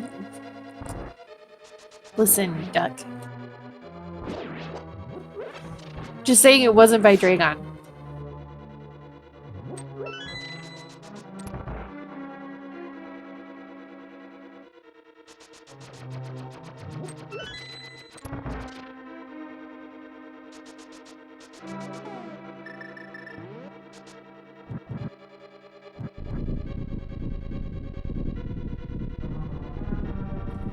There wasn't anything else in Eastern Palace that was like needed, right? I'm just wondering whether or not any of the pendant dungeons are going to have like some kind of progression. Swamp Palace could hold Varia. For sure, Swamp Palace has been on my mind for a bit, just because, again, everything seemed pretty linear. So it'll be interesting to see if, I don't know, Pod or Eastern does happen to have Varia, for example. Or if you're going to have like a right turn like that, where it's going to be independent dungeon like Swamp.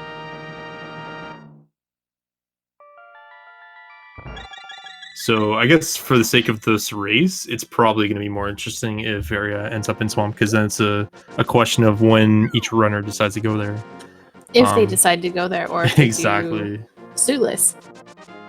Yeah, I think that's definitely a good option too. But again, like, I know Maniacal's done it, and so is Raikou. Just leaving some E-tanks behind is going to really hurt them. Although those E-tanks in Meridia are very friendly to get back to. So yeah.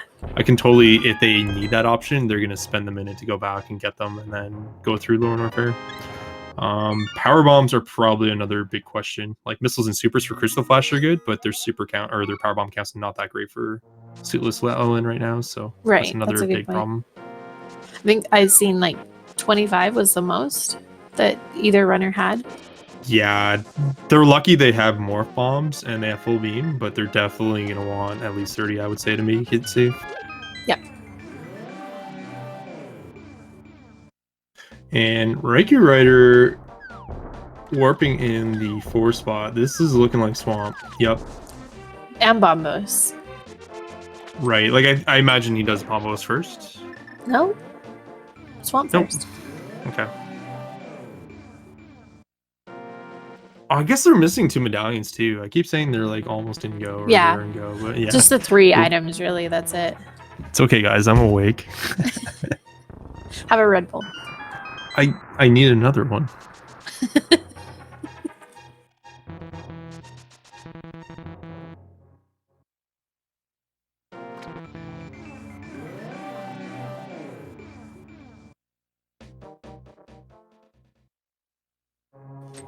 All right, so Swamp Palace. We could see a required left side. Hopefully we don't, unless we want a required left side. But this first chest is always a small key to be able to get through that door. We're not playing Key Sanity. That's not an SMZ3 yet. And Maniacal heading to Ice Palace? There's Varia. There it is. First chest of Swamp. Easy game. This is just leave, Raikou. Oh, wait. 2 medallions. 2 medallions. I don't know. I kind of agree with that. Just lead play. Yeah. You just scored Varia in a disgusting pendant dungeon that normally you probably wouldn't check this early. But being in a 1v1 race, anything's really game. I would just, I would head out and count my blessings and do Ella into Norfair at this point, myself personally. Yeah. I get it. You're looking for 2 medallion stills. Right, and they could be inside of some place like Ice Palace where Maniacal is now, or they could both be in Lower Norfair, and these extended checks within Swamp Palace could just be a big waste of time. But then again, they could both be on left side Swamp. Who knows? For sure.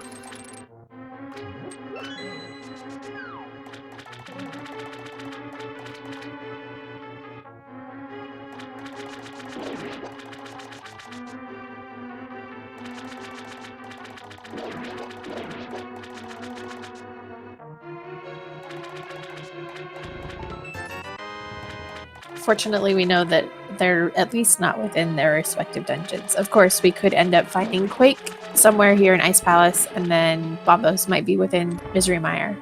But hopefully you're able to kind of get away from doing full checks in both dungeons. We do like to see the quick clear for a lot of these dungeons, especially something like Turtle Rock. If you don't have to do Laser Bridge, then that really helps out a lot.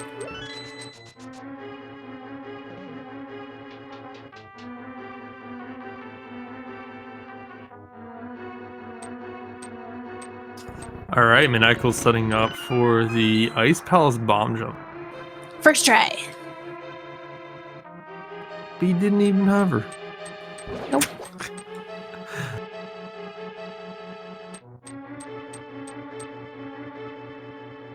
Unbelievable. All right, setting up through Pengator Bowling here. And he's going to come up to the spike T, or the spike cross, I call it.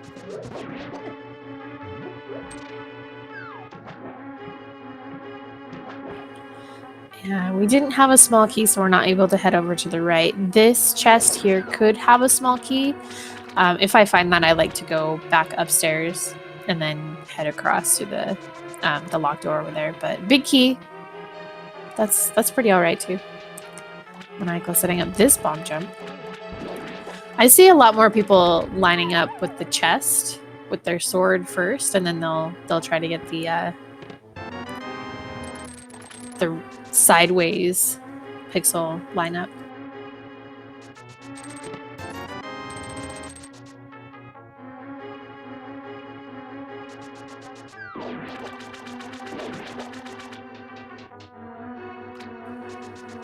Alright, so this side of Ice Palace normally would require the hookshot hammer to full clear it just because of the little mole pegs here and obviously getting across those spikes. So I can't think that we've had access to this for too long.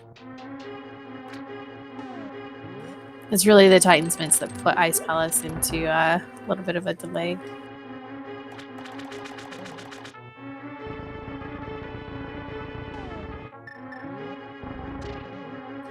More peeps, nice to see. In case that Lower Norfair Hell run comes in.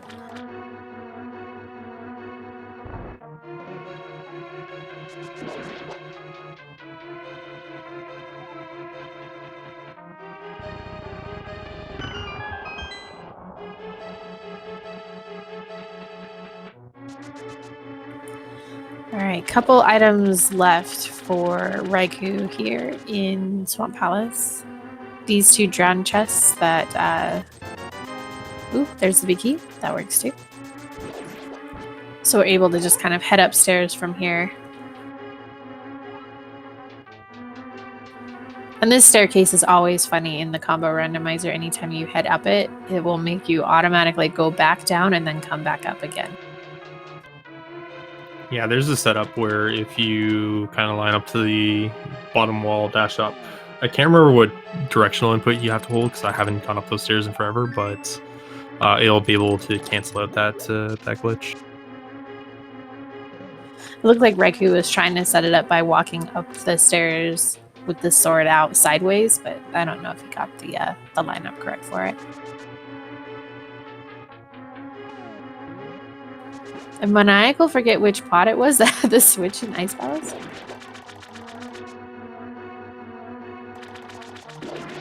Ooh, just about slides off there.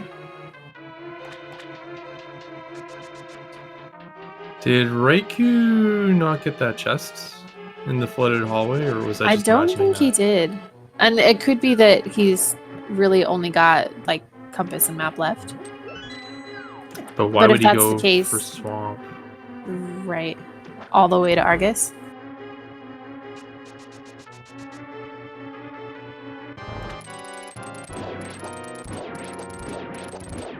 Huh. Maybe he forgot? Maybe. He might be thinking screw attack as well.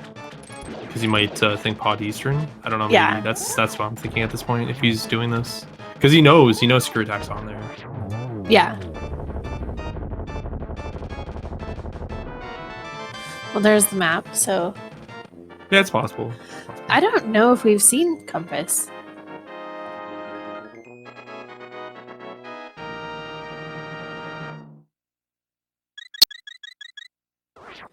Alright, Maniacal is finished up with Ice Palace now too. Going to be heading towards Cold Stair. Oh, Rage Maw. That's a good call out. Well, at least he's finished Thieves Town as well, which did actually have the green pendant. So he's okay with that, at least. Lower Norfair, heading to Meridia to pick up the E-Tanks. So to answer your question in chat, screw attack could be required in some very niche cases in the early game, not having, say, power bombs, morph bombs, or speed to get through some areas into, say, Brinstar or Mother Brain Shell, for example. But in a late game instance like this, no, it would not be required at all. It does help a lot with some of the lower Norfair stuff, especially if you don't have Varia. But since he's picked up Varia inside of Swamp Palace, he should be fine in lower Norfair with Plasma and everything else that he's got. I do really like the play, though, Raiku's making here, just going to Norfair at this point, because there's so many item locations in Norfair, upper and lower. It does take a lot of time. Like, we're going to be here for like 12 to 15 minutes, but yeah, I mean, you've got so many item locations here. It just makes a lot of sense. So does he go through, do a full, well, it looks like he's heading at least towards Crockermire. And then from there, probably heading directly into lower Norfair. I don't think we've seen anything in upper Norfair. Just this stuff here that Maniacal's done. All right, Maniacal also going to go ahead and check out Pedestal here. Is going to see that Screw Attack is on there. Raikou, I imagine, will go down. Yeah. So this is like the typical, I would say, late game Norfair loop is you're going to do Croc, and on your way, you're going to go down the lower Norfair through the proper route. Yep. While you have access to it, you can just, you have space. You can go do Golden Chorizo, do lower Norfair, and then go back up to the rest of upper Norfair stuff. And if you don't find whatever it is you're doing in lower Norfair, then you've got Bubble Mountain and everything else when you come out that you can finish checking. And Raikou, having charged Plasma, Ice, Wave, full beam combo, all it takes is one single charge shot to finish up Crockermire. As soon as he gets that taste, he's like, I don't want anything to do with this. Leave me alone.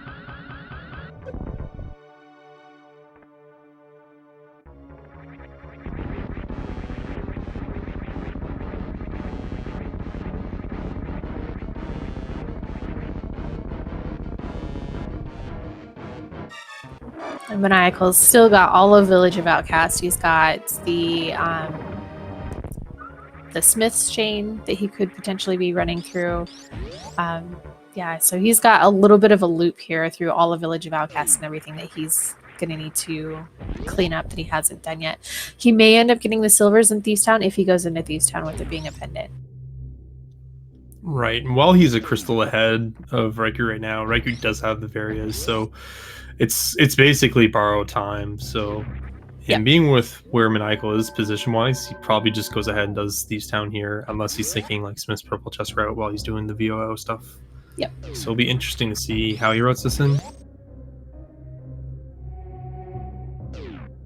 Have we seen high jump boots yet? Any runner? I don't see it on their trackers. Yep. Or they just... Oh yeah, okay, I see it now. Both of them have it.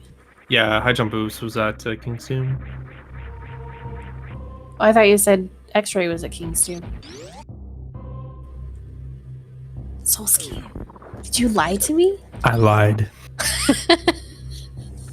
I think X-ray was like Bonk Rocks or it was like Graveyard Ledge. No, it was Bonk Rocks, right? One?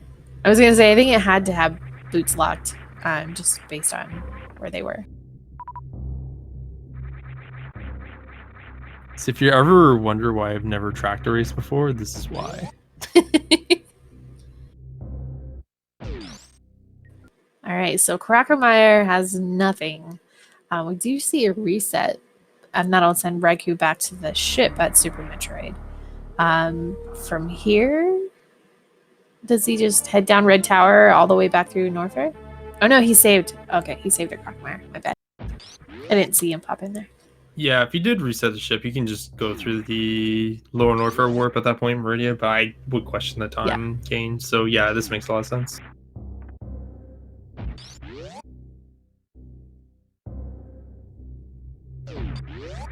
Of course, they've both done that scout on Croc Escape, so they know it's not worth it. They know to just kind of bypass it. That's why this route works. If Croc Escape did have an item, then they have to make some decisions on how they want to route out lower Norfair at this point.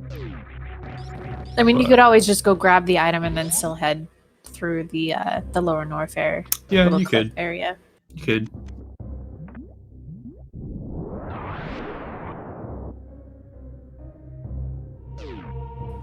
Though at that point, it may be faster to just like go through Frog Speedway and then head down through the normal door.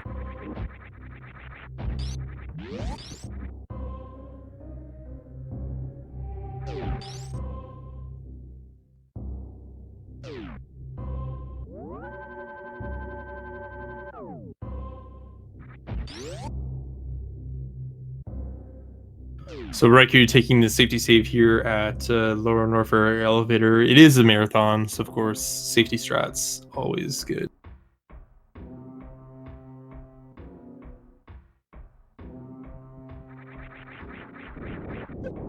But I will mention he is well equipped for this GT fight coming up, especially if he knows the lineup to take care of GT quite proficiently with that full beam combo.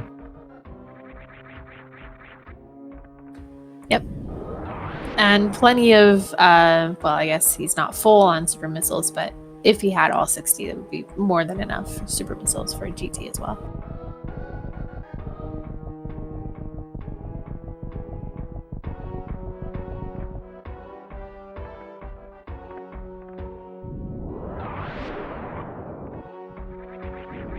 All right, and Maniacal going to be picking up his silver arrows here.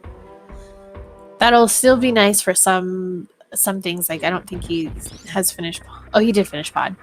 Whether or not he'll use that for Meyer, silver arrows are very, very good against Vitreous. So.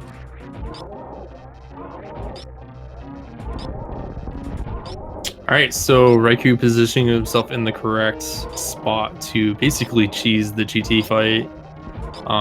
This allows him to get ahead of his claw hitbox and the beams that he shoots out, and he's just able to continually fill him up with full beam shots. And he's gonna get rewarded with an E-tank on top here too, which would be a nice little easy snag. He didn't grab it?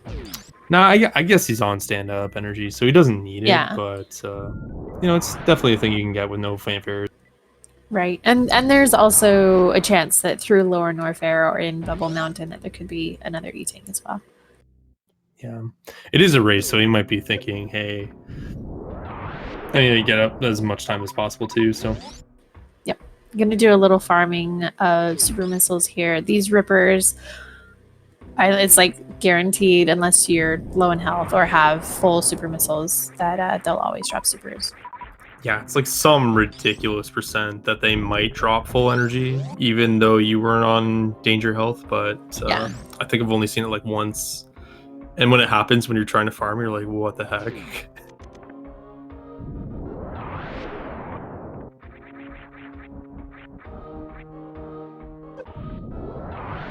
All right, so Maniacal still making the checks through Village of Outcasts here. This is our first check into Hammer Pegs and the Smith's Chain, so we could end up seeing Bombos or Quake here. Just miss a pack for now.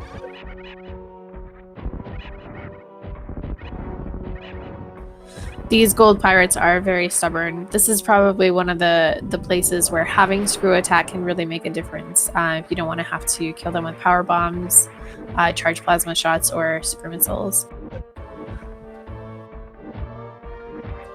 That's why they call it the worst room in the game, right? It's not that bad with a little bit of practice. Yeah.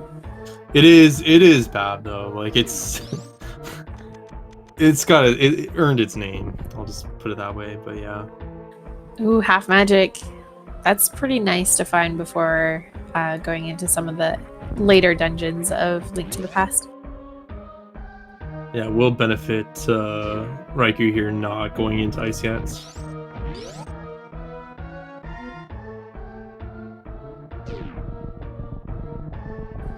Alright, purple chest getting turned in for some more power bombs.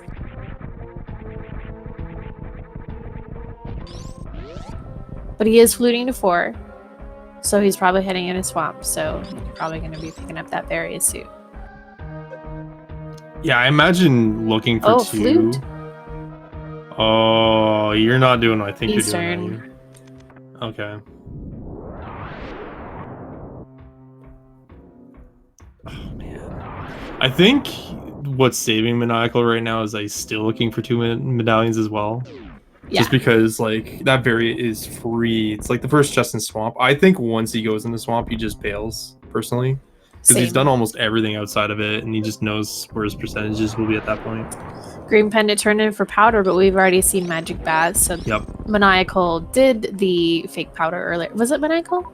I'm pretty sure it was Maniacal. It was Maniacal. So he's going to go ahead and finish off Eastern here. There's one more item.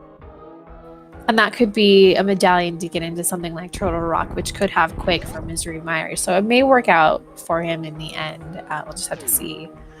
And then that'll be his second to last crystal or pendant. So then he might head into Swamp thinking he wants Screw Attack anyways. For sure. We're also getting into that time where runners really start to sweat out not being in Go. Yeah. That good old 220 standard. If you're not in Go by then, it's like, well, something went wrong. Yeah.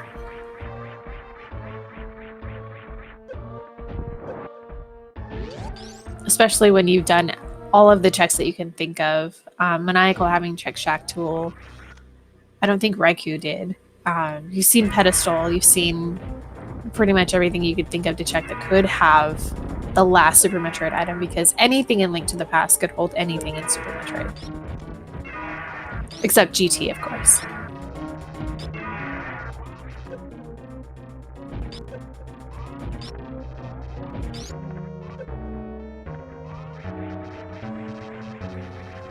Alright, and so Maniacal taking on the chance that the final item could be at the big key chest. Of course, we've seen on Raikou's side that it's not the case, and he will have to head back to Armos.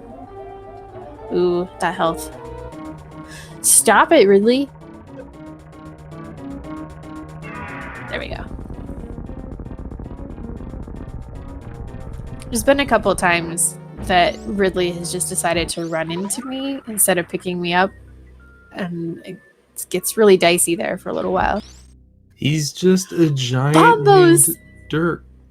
Oh, there's our Total Rock access.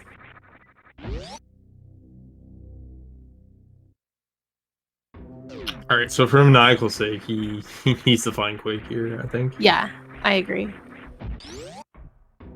Like, I think he just goes Ellen first. I don't think he would go Upper Norfair in this position, but it needs to happen. Or it's going to be an uphill battle for the rest of the race, even though he is 2 crystals ahead.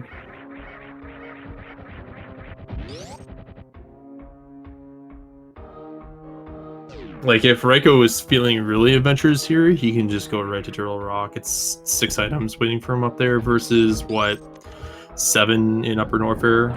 Yeah. Consider it like a quick pendant dungeon at that point. So he might opt to make the play rather than do that. I think that's probably the more correct play.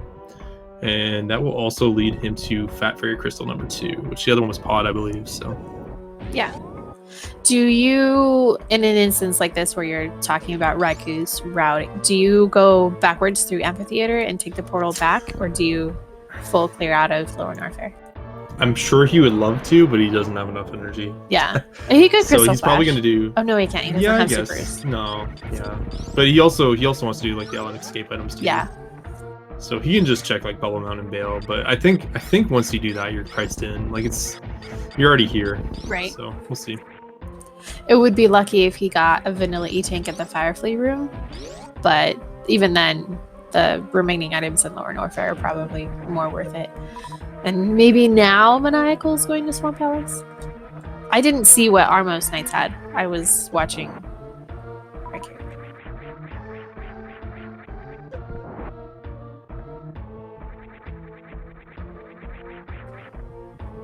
E-Tank on Armos, okay. Thank you, chat. I think at this point, Maniacal's reserved to the point that Vario will be here. It's like 219. He's still chasing items. That big gaping void of what, 18, 20 items? Yeah. And that southern part of Super Metroid still opens, so he knows it'll be here. And if it's not here, it'll be a medallion. So he knows he's about to run into something. Oh, shovel. That's I hate seeing fetch quest items. It's not a bad one though, it's pretty quick. Yeah. I guess they're all pretty quick at this point with flute and everything. Flute, yeah.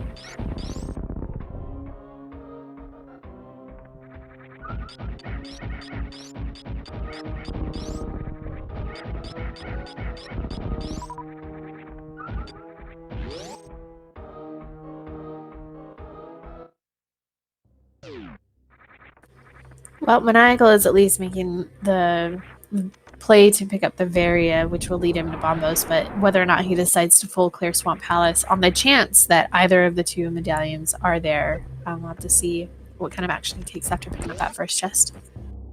Yeah, if he stays in Swamp, he's playing super, super tight, I think. He's very aware of, like, timings and everything like that, so he'll know, like, him getting Varia this late, like, he can't mess around, so... if he stays in, I just get the read on that he just wants to play really tight this race and not worry too much about that stuff. And yeah, it looks like he's gonna stay in. So it could be a chance for us to double check the items that he picks up just to see if that final chest in the waterfall room does have the map. Because I don't remember seeing it, but that doesn't mean that it wasn't picked up.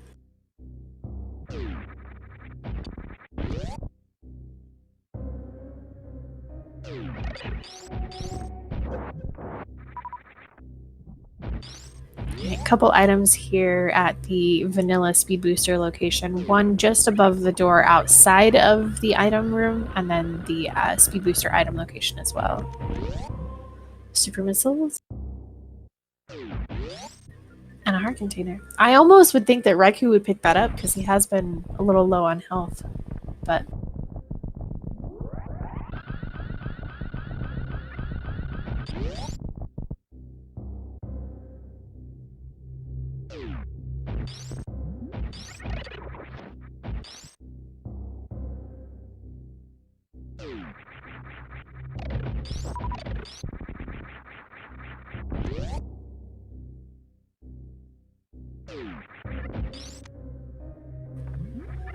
two items on this Upper Norfair Reserve could also hold the Quake medallion. Oh, baby. That's what we like to see around here.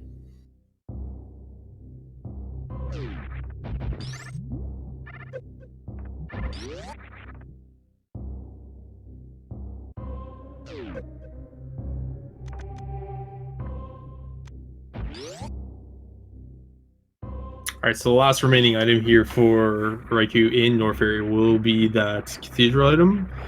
And that will more or less confirm, at least at this point from what we know, that Ether will be in Turtle Rock. Or will be at Fat Fairy. So I think my money's on Fat Fairy, just because, again, the pod TR split, but True, we'll see yeah. how it goes. I'm just wondering where he's going. Did he check Bubble Mountain, maybe? I think maybe, yeah, maybe he missed it.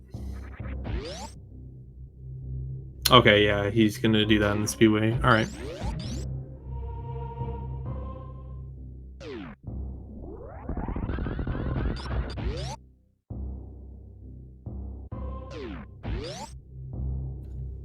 So, yeah, what have we not seen in Super Metroid so far, then?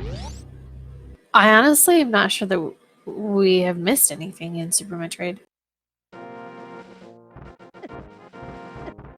Alright, We've so seen a full clear of Meridia. Wreckship was full cleared. Lower Norfair full cleared.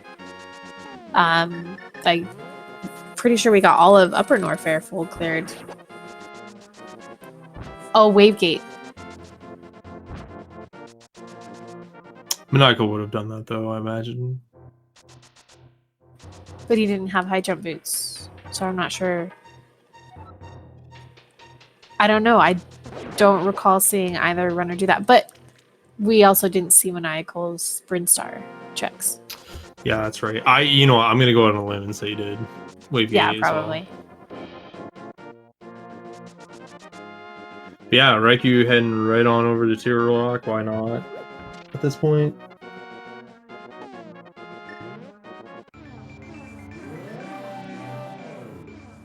So the sea kind of forked a little bit, right, into two kind of paths.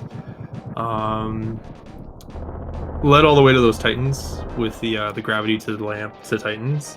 And then the other path was, of course, Swamp Palace to Varia to Bombos. So pretty intriguing forking like that. And always kind of leaving those multi-dimensional options available. Yeah. And I'm gonna guess that Maniacal opened the waterfall chest. I again was watching the Norfair checks by Raikou and missed it. Dang it. I was hoping you would pay attention to that. I'll check. Oh, it's compass. Okay, yeah. That's right.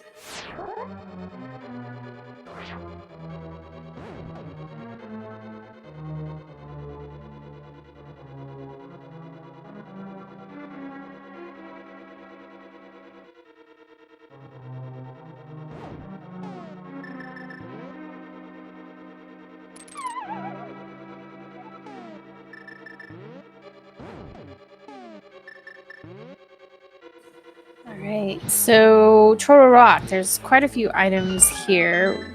Normally, the front is pretty loaded with keys just because you need quite a few keys to get through the front half. Depending on where you find the big key, you may end up skipping some chests later on through like the lava room, stealing a key from the Pokepokus or the Pokies.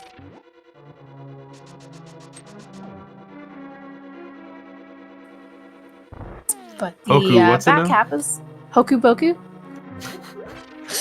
I'm just trolling. What did you call me?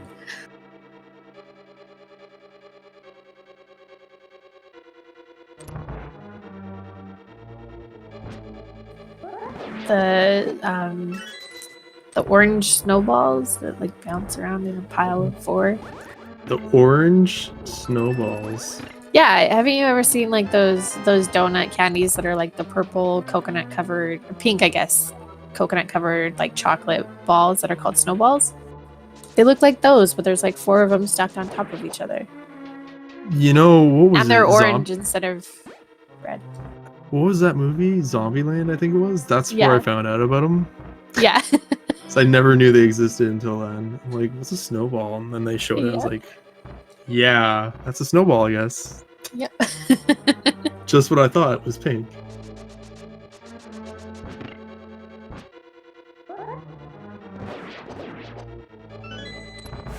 All right, so since we haven't seen the big key yet, Raikou's gonna open up this door and come to the lava chest, which doesn't have the big key. I thought I had the big key. He does. He has the big key. Okay, was that on the spiky chest on the left? Must have been. Yeah, I believe so.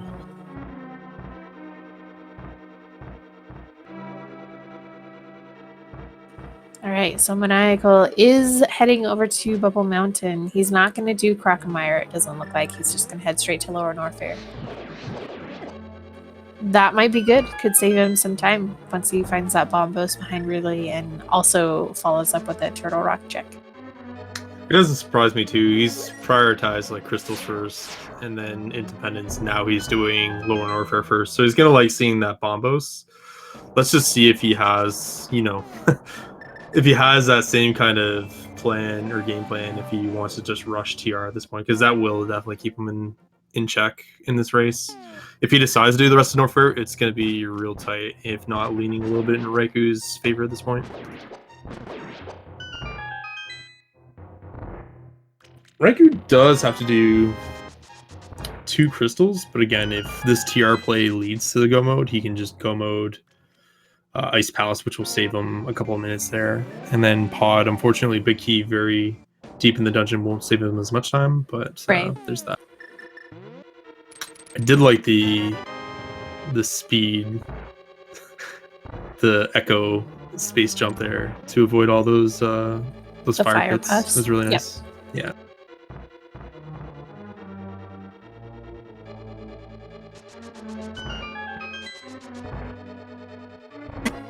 So we could potentially get a small key here.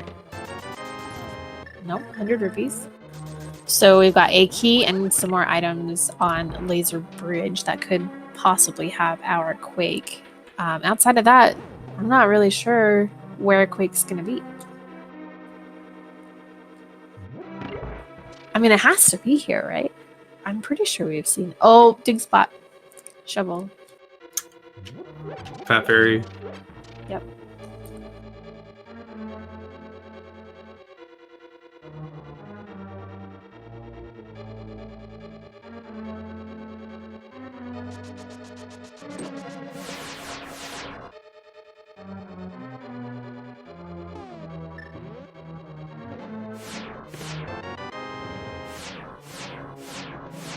And that half magic, there it is.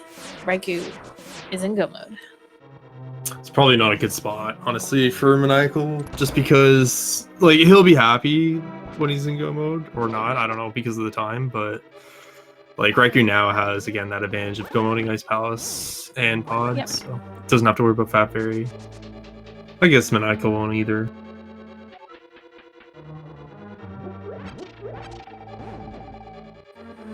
Yeah, so if Maniacal ends up checking Dig Spot before heading to Turtle Rock, that could put him back just a little bit longer. I think if he doesn't go to Turtle Rock now, it's going to be very uphill for him. Yeah. On this point.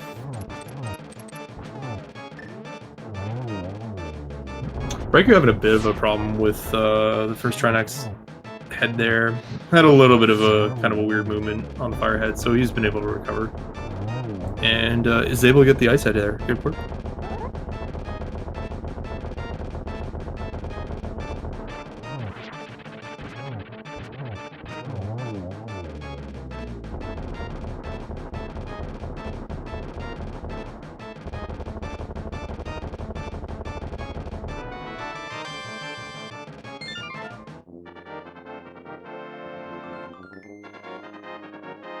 So that's crystal number 4 for Raikou.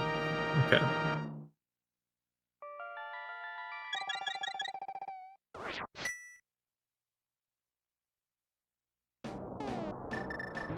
So it's going to be about 12 to 15 minutes before he gets to GT.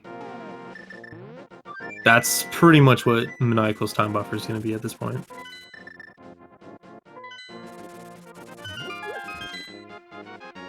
Which will turn into about 10 minutes after Helen. Alright. Okay, yeah. He definitely needs to go right to TR.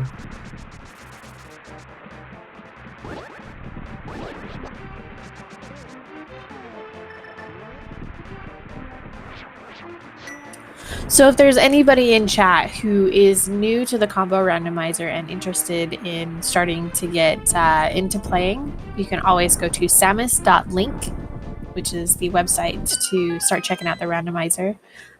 There is also a Discord that you guys can join if you have any questions or are looking for races. They have a race channel that you can ping for randomized races anytime you'd like. We do also have the weekly races that happen Sunday afternoon at 3 p.m. Eastern and Monday evening at 9 p.m. Eastern. So if you are ever interested in joining some of the races or the community as a whole, please feel free to pop into the Discord, visit the website, start playing. We are a great community. We love new members. We love to see new races coming up. So feel free to join. And if you're also interested in tracking or commentating for the weeklies, feel free to reach out to me anytime. I'll be happy to get you started with that as well.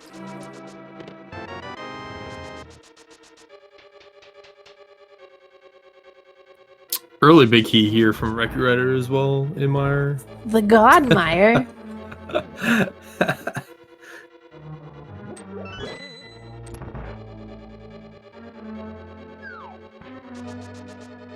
So again, it's all going to come down to what Maniacal does next after Ridley's dead.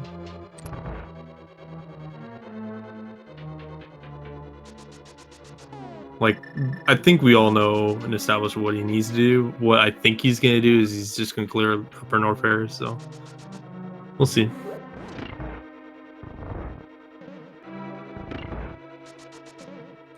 All right, and Ridley down for Maniacal, finishing up his last golden statue boss. He'll be picking up Bombos here, and then hopefully we'll see him beeline straight for Turtle Rock.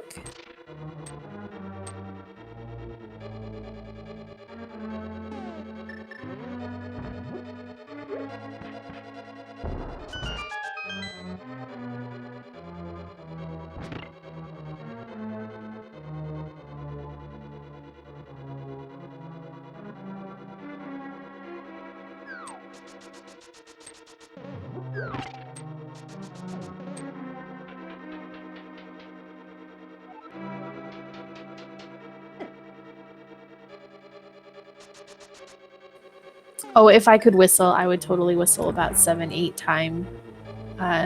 Talking about Maniacal's behind.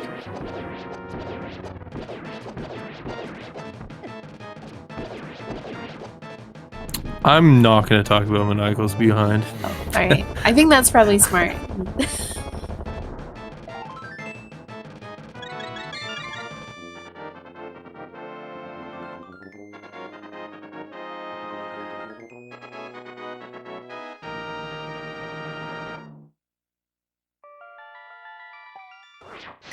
What is he doing?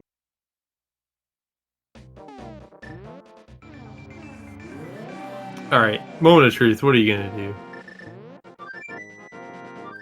Nope. Yeah, that's what I thought he was gonna do. Okay. Well, you win some, you lose some, folks.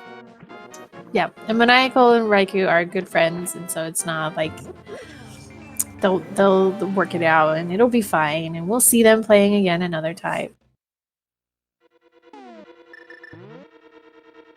It's all in good fun.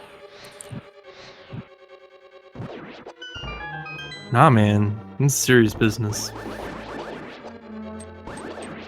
Very serious. He's off the team. Did you hear that, guys? Solski's gonna be looking for a new 2v2 partner. Nah, man, I'm just gonna pick up Alu. There you go. Is Wild not gonna be doing any more 2v2s? I can neither confirm nor deny. Feels bad, man.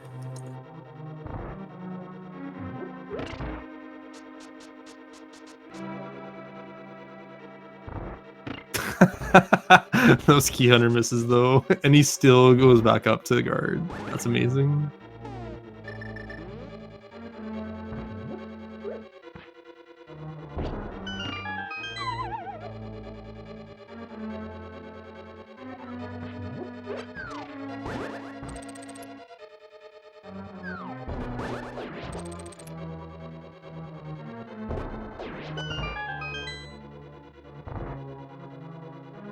So yeah, you really can't blame him for doing these checks. They're quite in path, very fast.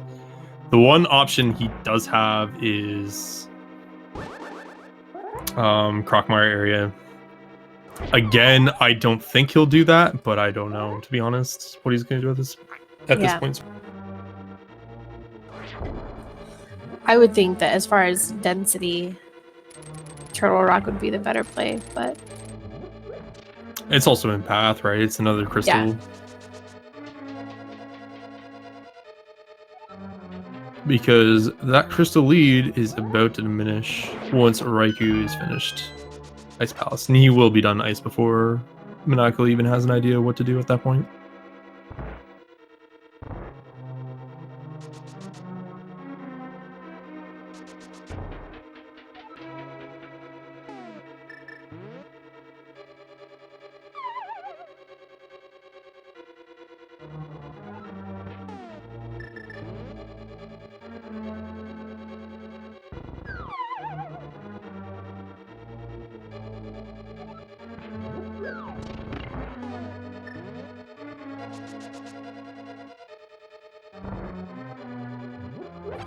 Alright, so the Upper Norfair Reserve checks. Spring Ball is really the only thing over here that we're interested in picking up. He's gonna be happy about that. Why wouldn't you be? Yeah, of course. Even this late in the game. Everybody loves Spring Ball.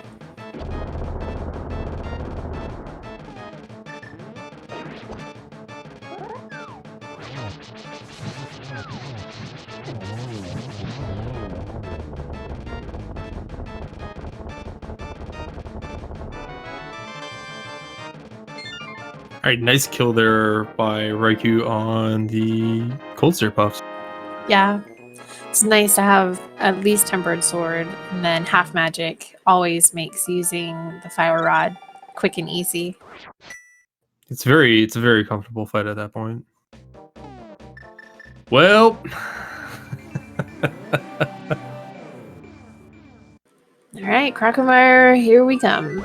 Maniacal. What is it? Always bet on Croc? You never bet on Croc, but yeah, Maniacal's gonna have a lot of running to do. Well, he's gonna do save here. Oh, okay. I was reset. Like, is this the debate? But no, he's gonna do the reset. You're right.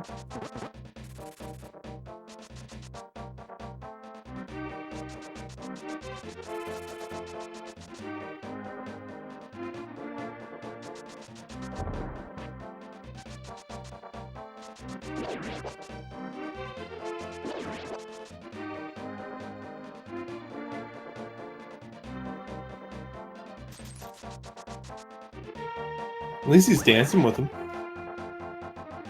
He's not doing a very good job of dancing, but he's doing something.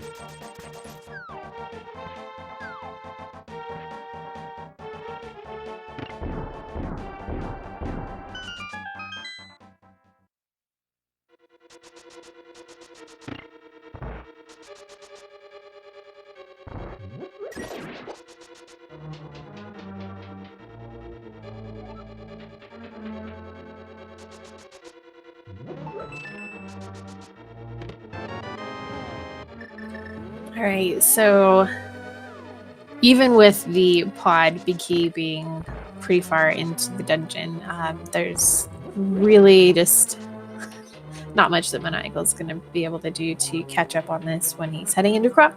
But Right. at least he's got a Godmire after he gets the Quake Medallion. So what was your favorite part of this race so far?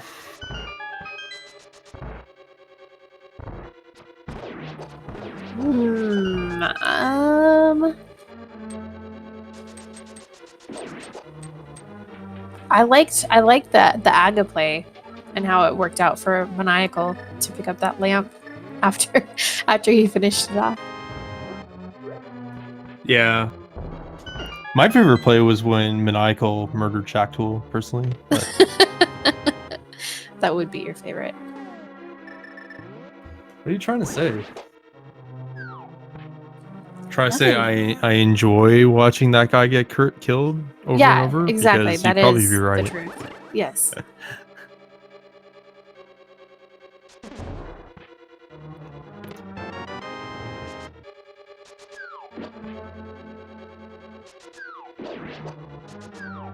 All right, looks I don't like know. This little ping pong thing is pretty entertaining too. Raiko is showing us his cardio and calisthenics right now, just jumping back and forth, showing Link has the legs of a Luigi, maybe? I don't know if it's a Mario, but maybe a Luigi. There we go, got him. Oh, and he has another friend up there too. Dang.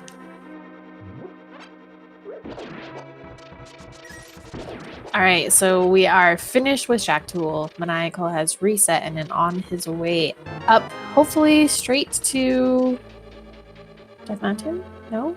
Oh, he's gonna check Cathedral.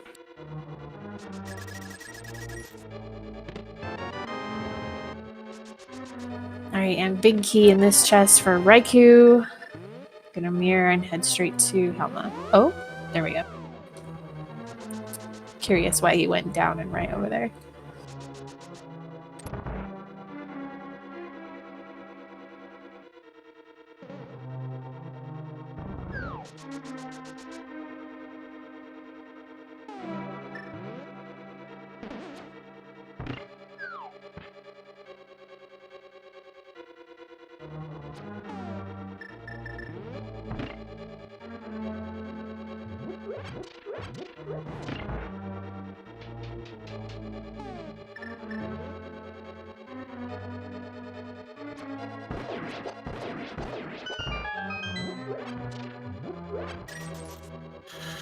Maniacal, unfortunately, trying to hook shot to the rock through the walls. Unfortunately, that will not work.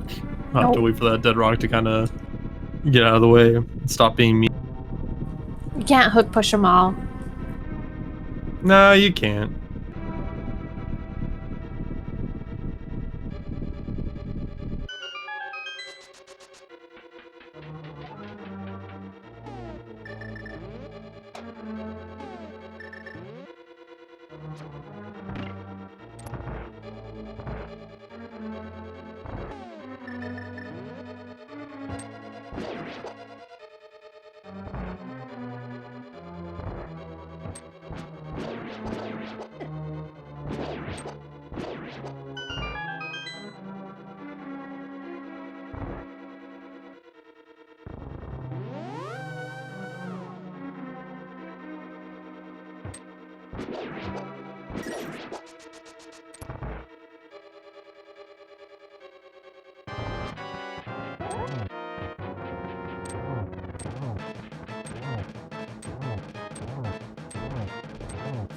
Alright, so we're at Helmsor now. 17 hammer strikes to get through that mask, spelt with a Q, of Helmsor here.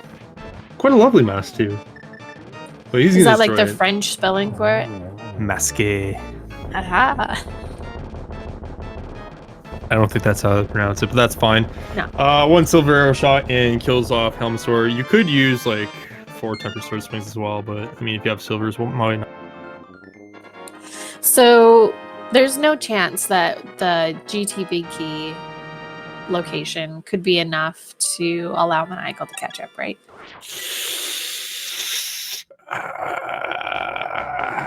No. Like if Raikou goes full left and Maniacal goes right and it's in like tile room? I'm pretty sure Raikou can probably take a 5-minute breather and still be okay here. Like he's a crystal and a half behind at this point, and they're length crystals. Like Meyer is quick, so Meyer is what 2 3/4 on a God Meyer to beat. Right. But it's also the travel to get there. You had another minute, and he's about 4 more minutes left in TR. So again, he's about 7-8 minutes behind. So no, that won't. It'll come down to execution losses, but I don't see Raikou dropping that much in execution. What about a combination between GT Big Key, Baby Skip, Stand Up Glitch? I still don't see it. Like, if the stars align, I can see it being close, like Maniacal being at Baby. Yeah. Probably, but I don't think it'll be. Quick, turn on crowd control. We'll give Raikou a bunch of Metroid hugs. Yeah, no. I still have PTSD from the 5 or 6 deaths. Yeah. That was not nice.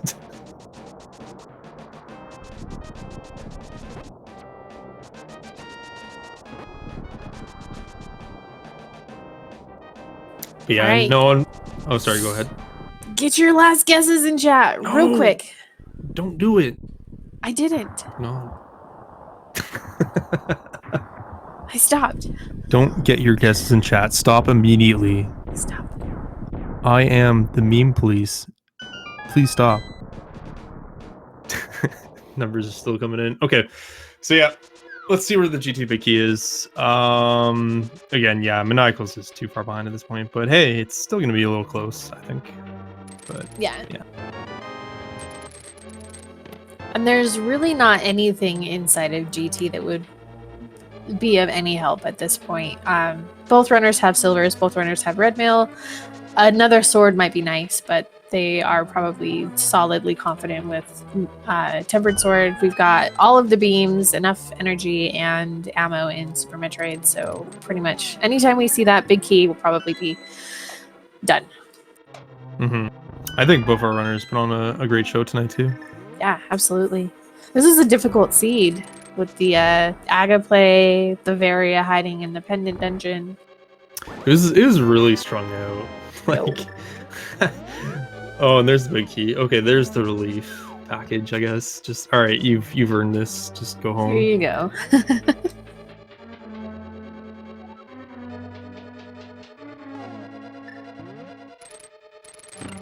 Yeah, they're not going to torture too long with these runners for this seed.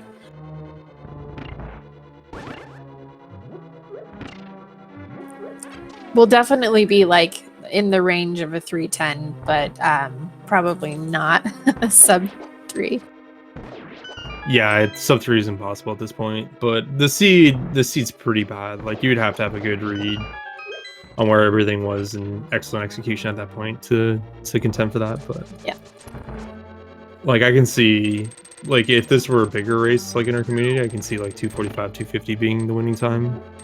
But that's if you get everything like right. Yo, Raikou with the pro dodges on those spikes. That was really cool to watch. Nicely done. Is he the Matrix? He might be. I mean, I've never seen him in the room with the Matrix before, so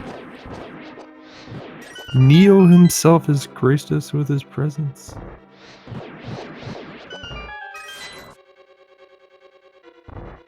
Good fire rod shots too on Gauntlet and Gauntlet 3. I think he was going for the mid spike one because that one's annoying, but he probably wanted to get that far one anyways more than the mid guy because he's within sword range for the third. I always have the worst luck with this Stalfos in this room because he always seems to look like he's going to walk far enough to take the splash damage from the fire, but then he stops, just like right there. Ah, you jerk. It's like, no ma'am, not doing it. You can't kill me. Ooh, real close with the single cycle of the landmill there. All right, and Nice. Maniacal picking up his Quake. He's now in go mode. He definitely feels behind at this point. Like, just 252 go, so he knows. But he's still gonna put on a good finish.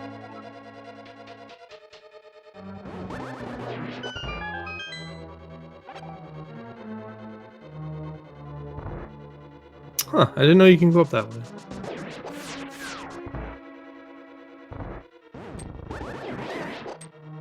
Ooh, get some more arrows at least. That's good. But those Wizrubs were being a little rude. I think it was where he positioned the block at that point. Yeah, he knew he'd missed the bottom right.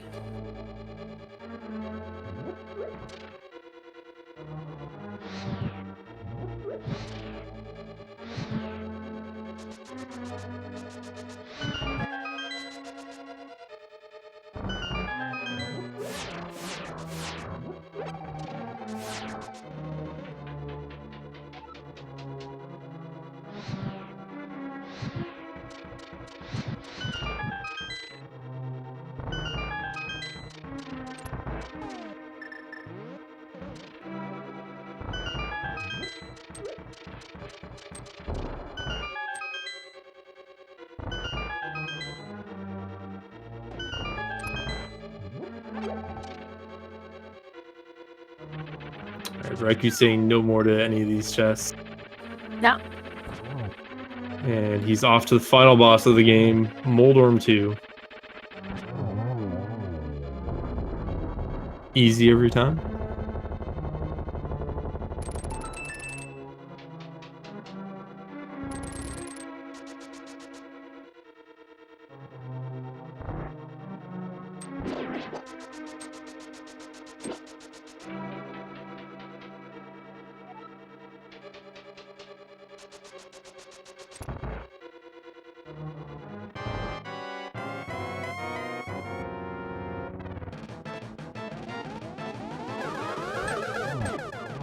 All right, okay, I get pattern there for the first round. Gets a nice little double. Ooh, misses the double there though. Yeah. Oh, and then he doesn't even shoot this. Oh, that's so mean. This is good though. That's the buyer. I call that the buyer There we go. beware. Like if you get him onto the wall like that.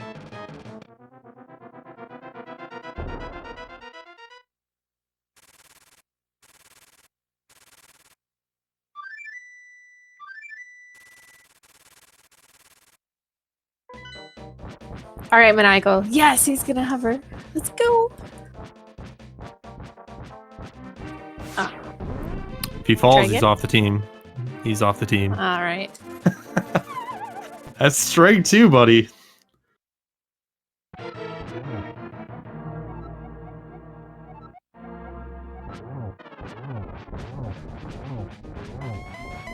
Did you know that? I did know that, but I've read that and tried it. So, yeah. I did not know nor try that, so I'm in that camp. Raikou getting the really good optimal pattern here, just basically sitting in the corner and spin. Just needs 4 spins to be able to activate phase 3 here. Ooh, fire bats. Spooky.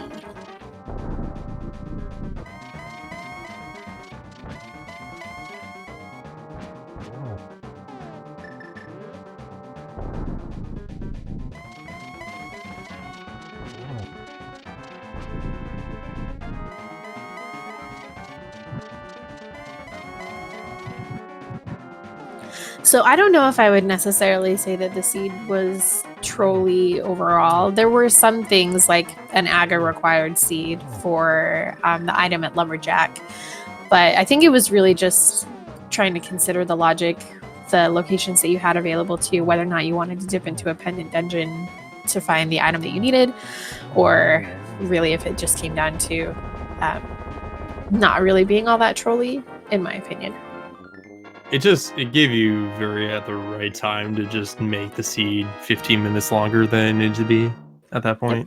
Looking for those 2 medallions still. And Raikou is done with Ganon, so now he has to go back to SM and complete the game in Turing. Yep. Normally at this point, having finished with Ganon, most runners will save and quit, and then once they see like the Nintendo logo pull up, they'll do a reset, which sends them back to Super Metroid, and then it's a straight dash to Torian. Probably a refill at the ship, considering his health and ammo.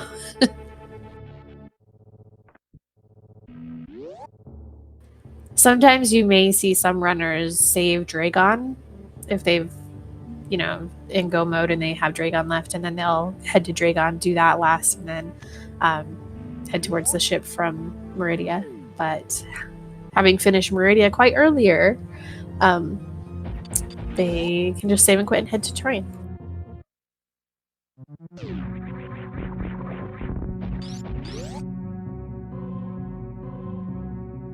Nice speed keep there from Raikou. Yeah. Oh yeah, the 20 rupees that he reset at tournament. Whoops.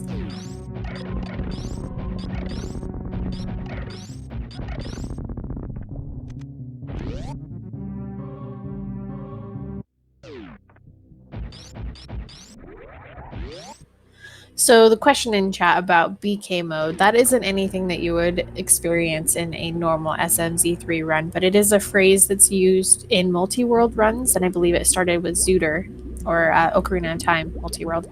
And that's just to say Burger King mode or BK mode when you've done all of your available checks and you have nothing else to do until somebody finds a progression item in their game for you. And I guess it started because somebody was waiting around and decided to go to Burger King while they were waiting for somebody to find their items.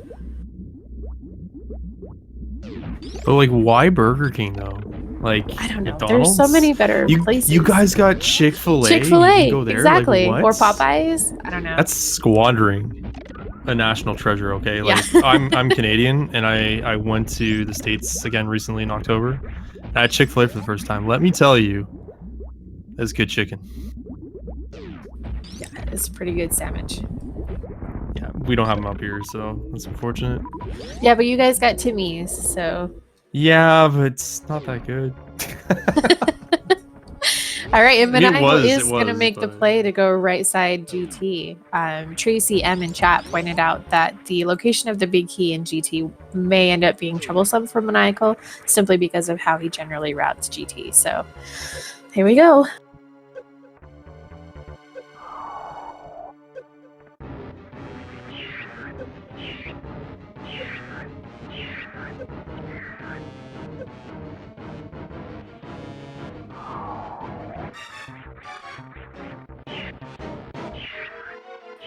No baby skip. Yeah, I don't think they're intending to at that point. Unless we're going to see like the swag Space Jump Spring Ball attack, but I didn't see the beam come out, so I was like, nah. No, but we did get another blue potion on right side GT. Shouldn't need it, but... Oh, and Buttersword, yeah.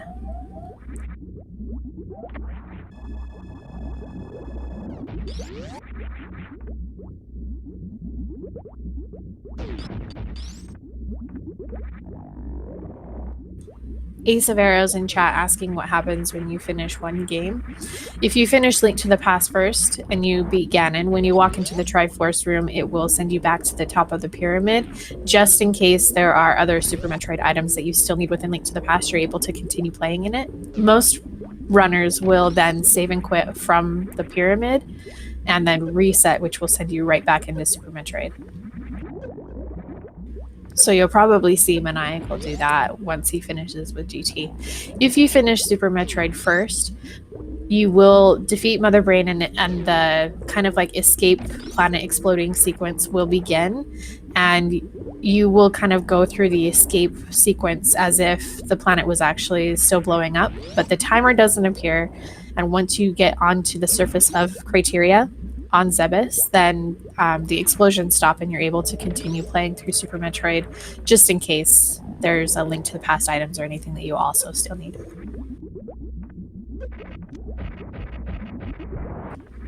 And Raikou is done trying the Zeb skips. He's just going to go through and use some of his missiles, super missiles, in fact, to get through the Zebatites here. And that's fine because he's got the full wave combo. He's got plenty of other ammo. No need to worry about saving the ammo from Mother Brain. Yeah, it's the right call. It's a time save and an ammo save, but he doesn't really need the ammo with full beam. And it would be worth less time to just kind of go through now rather than reset the door and spend that extra transition. So yeah, it was the right call just going through with it. Yep.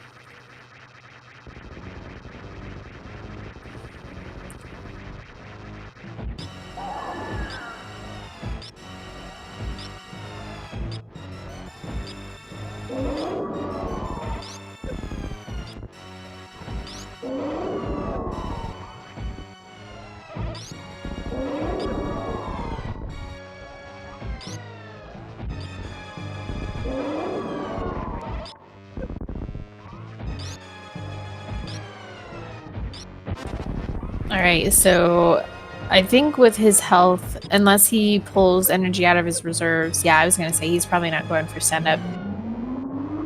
Nah, he good. He's got plenty of a lead, so he doesn't need to worry about it too much.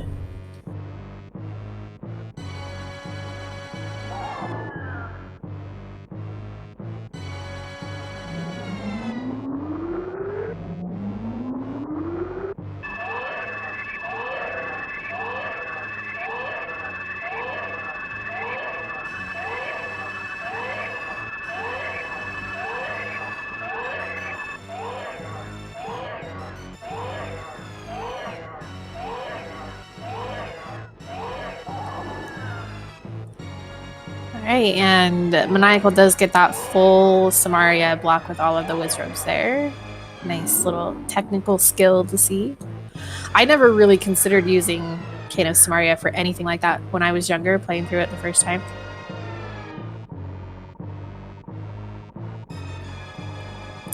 It's so crazy the way that the speedrun strats kick in and you're like, oh man, why didn't I think of that?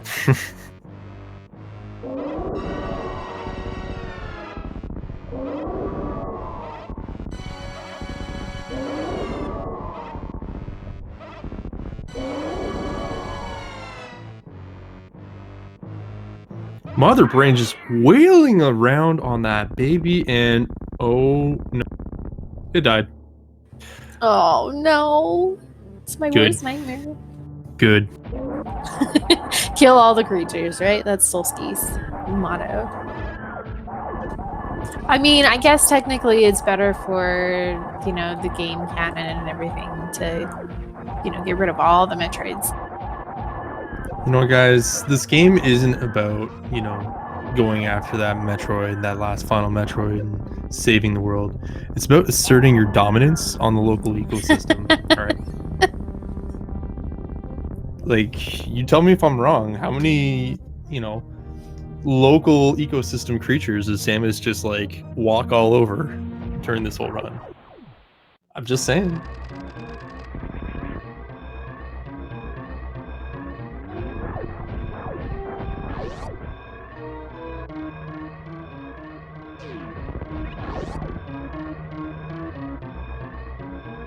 Nice little double there by Maniacal on that angled spin.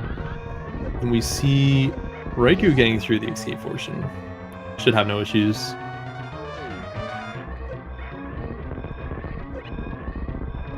Oh, you got beamed there. It's just having a little bit of trouble on the climb, but that's fine.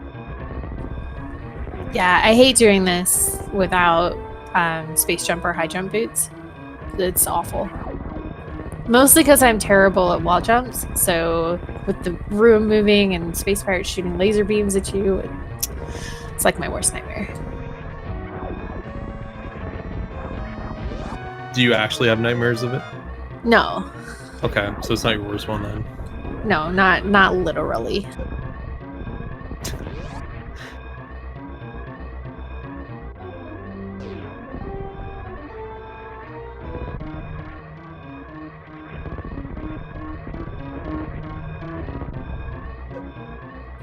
All right, so just as Raikou is going to be hitting the ship and finishing up, Maniacal is dropping down into Ganon.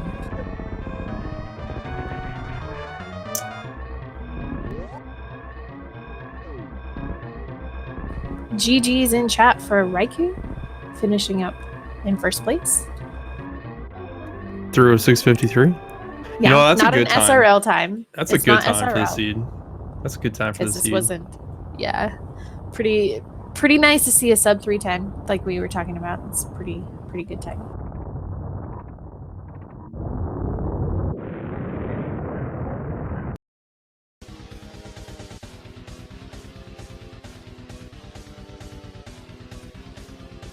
I don't know if we have usable audio for Maniacal.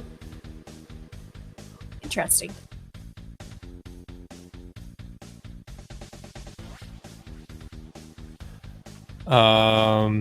Yeah, I don't believe he's on mic. His mic's muted, so you guys could switch. I don't know. There we go. I approve the audio. Yeah.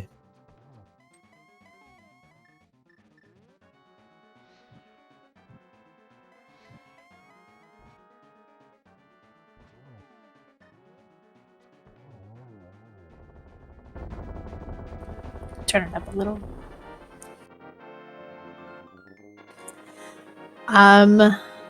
We gonna see if Raikou wants to come in and chat? Sure. Or I don't know if maybe he'll want to wait till Maniacal is done so they can chat at the same time. We'll see.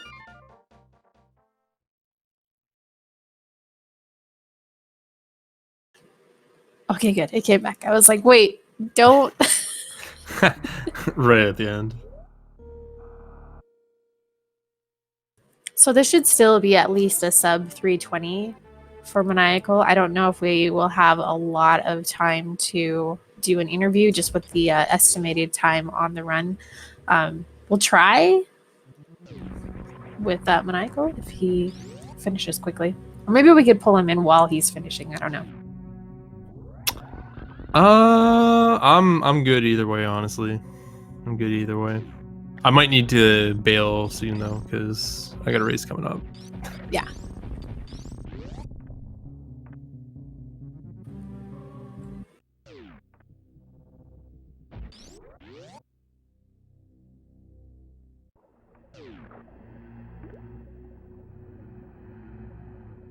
Oh my, the golden statue's already sunken. And Maniacal's gonna head on over to his Turian stages. Metroids 1 through 4.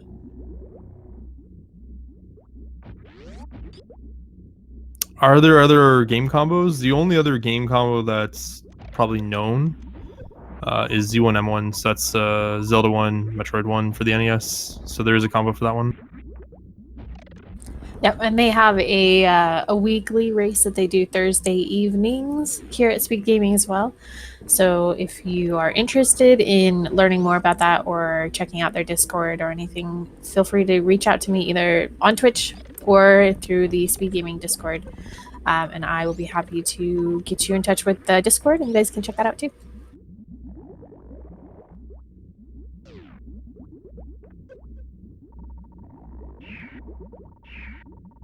Yeah, I kind of leave that one to the professionals. I'm not a big fan of either game, so.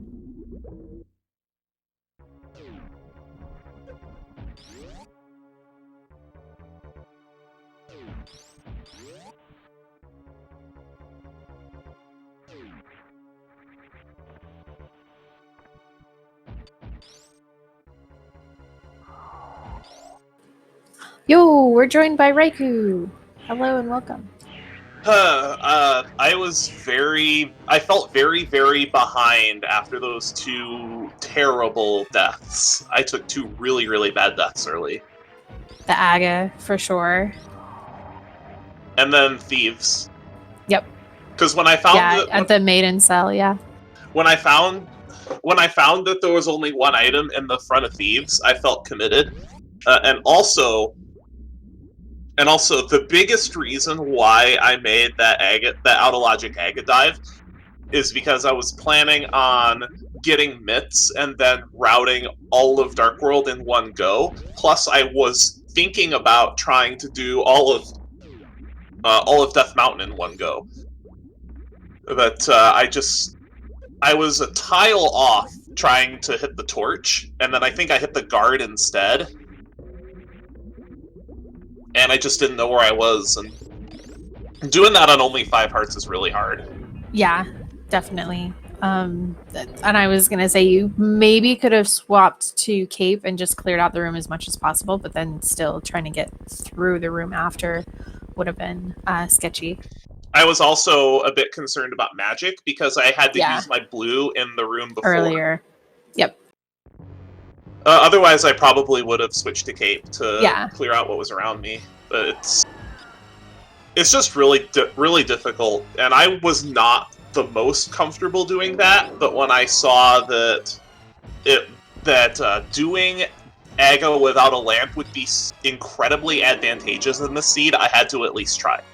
Yeah, Maniacal actually did finish Aga without the lamp, and then as soon as he finished, he went straight to Meridia and saw the lamp at Botroon right after you had gotten there. So it was kind of a little bit of a chuckle moment for us. He did make it through the Aga, but he put off Swamp Palace for a really long time. And once we saw you pick up Varia, we figured the only chance that he had to keep the lead that he had was if something like Armos Knights had Quake. But once you found Bombos behind Ridley, we were almost like, GG, it's got to be in Turtle Rock. And it's not just that, but also one of the big reasons why I gambled on Turtle Rock having Quake is because with the 2 Link to the Past deaths, I felt so incredibly behind. And Maniacal is a very talented player. He's near the top of the leaderboards on SRL. So you know that he will give you no quarter if you make a mistake. Yeah. Yep.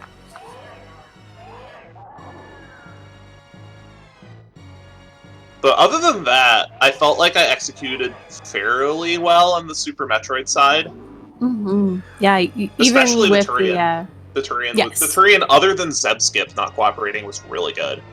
Maniacal did get Baby Skip, but not even going for it didn't hurt you at all. No, I don't know how to do it. Yeah, me either. We were thinking maybe if you had switched onto your reserves, you could have gone for the stand-up glitch, but you still would have had plenty of time. So, and it ended up that Maniacal, I guess, having picked up a small key in the Hope Room, went right side through to them just before Ice Armos, so he did take a little bit more time to find the GT big key than you did. So. I was really thinking about going hard right too, because I wasn't sure once I found. Because I was also a bit worried once I found Varia in Swamp and went all the way through.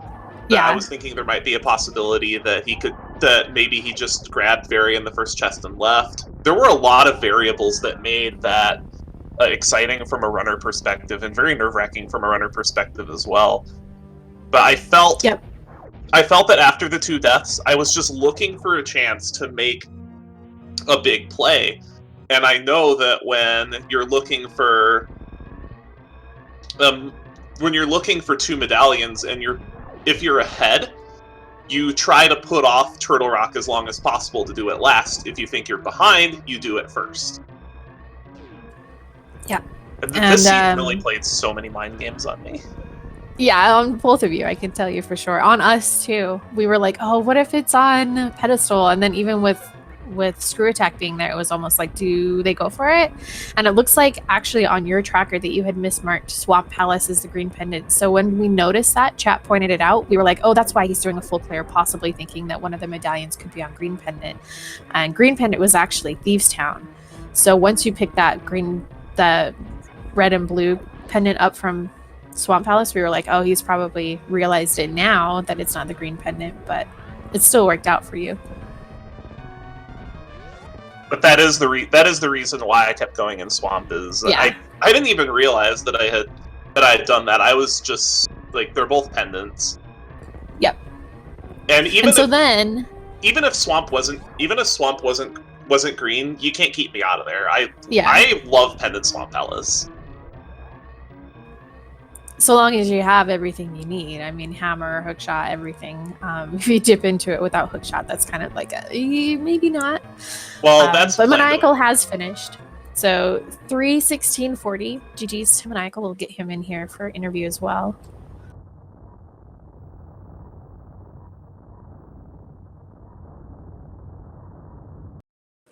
Solski's got to give him a GG for killing Shaktool. That's another thing that made me breathe a big sigh of relief. I didn't go into pod, because when I found Grapple in there looking for the big key, I was like, if he goes in here first, he's gonna go to Shaktool. Yeah, he did the ice clip with the little slime, so he made it quite a bit earlier. It seems like the seed set it up to be an exciting race to watch. Yeah, it was very good. Back and forth between the two of you switching leads, so. Hello and welcome, Maniacal. GG. Hey, thank you, Ms. Metroid. GG, Raikou. Thanks. Yeah, I'm pretty disappointed in how this one went down, but, you know, that's been my SMZ3 experience lately, has been, like, just straight full clears. I guess I didn't check shovel, actually, so it wasn't a full clear. Yeah, neither of you did. Yeah, I decided to gamble the 7 against 1 when I was, because really it was 9 against 1 because of the crystal that was a Turtle Rock. But everything else, all the Super Metroid locations and everything else in A Link to the Past I checked, up to second chest laser bridge, so there's some stuff in GT bottom of laser bridge that I don't know. Pyramid, fairy, and shovel, and like that was it. Ironically, Pyramid Fairy is actually one of the reasons I went to Turtle Rock early. Because if the Quake Medallion wasn't on Turtle Rock, I was going to go full clear pod and then check Pyramid Fairy. Yeah, I mean, I full cleared pod, full cleared Eastern, full cleared Swamp, full cleared Overworld, full cleared all the things, really. Did Shaktool early. Happy I got to show off the 2006 Ice Clip strat. That's always a fun one. I had fun with that. Did you enjoy my gift? I had alerts turned off, but thank you for the sub, Solski. Oh, that's awesome. Simply because you killed Shaktool. Yep. I knew. I was like, I'm gonna make bank off of turning around and shooting this Shaktool right now. $2.50. Here we come. All right. It's like the Pete Rose scandal of this marathon. Maniacal throws it so he can kill Shaktool for a sub. Nah. Me killing Shaktool there was more of a thank you for doing commentary, Solski. I appreciate you taking your time, and I figured you would have some fun with that. What? That's not a thank you to me. Well, I don't know that you have as strong of an antipathy toward Shaktool as Solski does. I don't know what I could have done in run to meme for you to thank you, but thank you for the commentary, Ms. Metroid. Really appreciate it. Just the run in general. I love SMZ3, so I'm happy to come anytime. Oh, I'm addicted to this. I'm addicted to this randomizer. It's very, very good. Playing this, I can't even go back to standalone LTTP anymore because of how restrictive it feels. Yeah, I watched Leno and MST's co-op on A Link to the Past Rando last night, and it was like an hour and 15 minutes long, and I was like, I was just settling in. Like, where'd the run go? What happened to all the things you have to do? And so I like forgot how short of a run that one is. But yeah, if anyone out there is thinking about picking up the Super Metroid: A Link to the Past crossover randomizer. I can't advocate for it enough. Smaller but really supportive community. Good group of regular racers, and if you really like being trolled, it's the game for you. True that. And it really, really makes you think compared to any other randomizer I've played. Like, there are a lot of corner cases you have to account for, but just the dynamic of it makes it so much fun.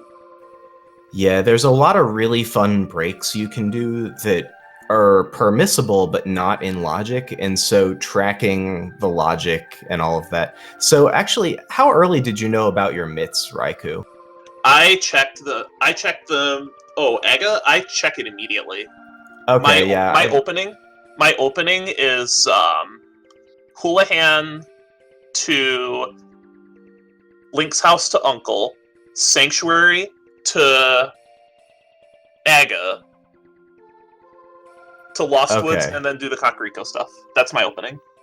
Okay, yeah, I'm running like basically Hitaka's open of Houlihan to Link's house to south to North Cac.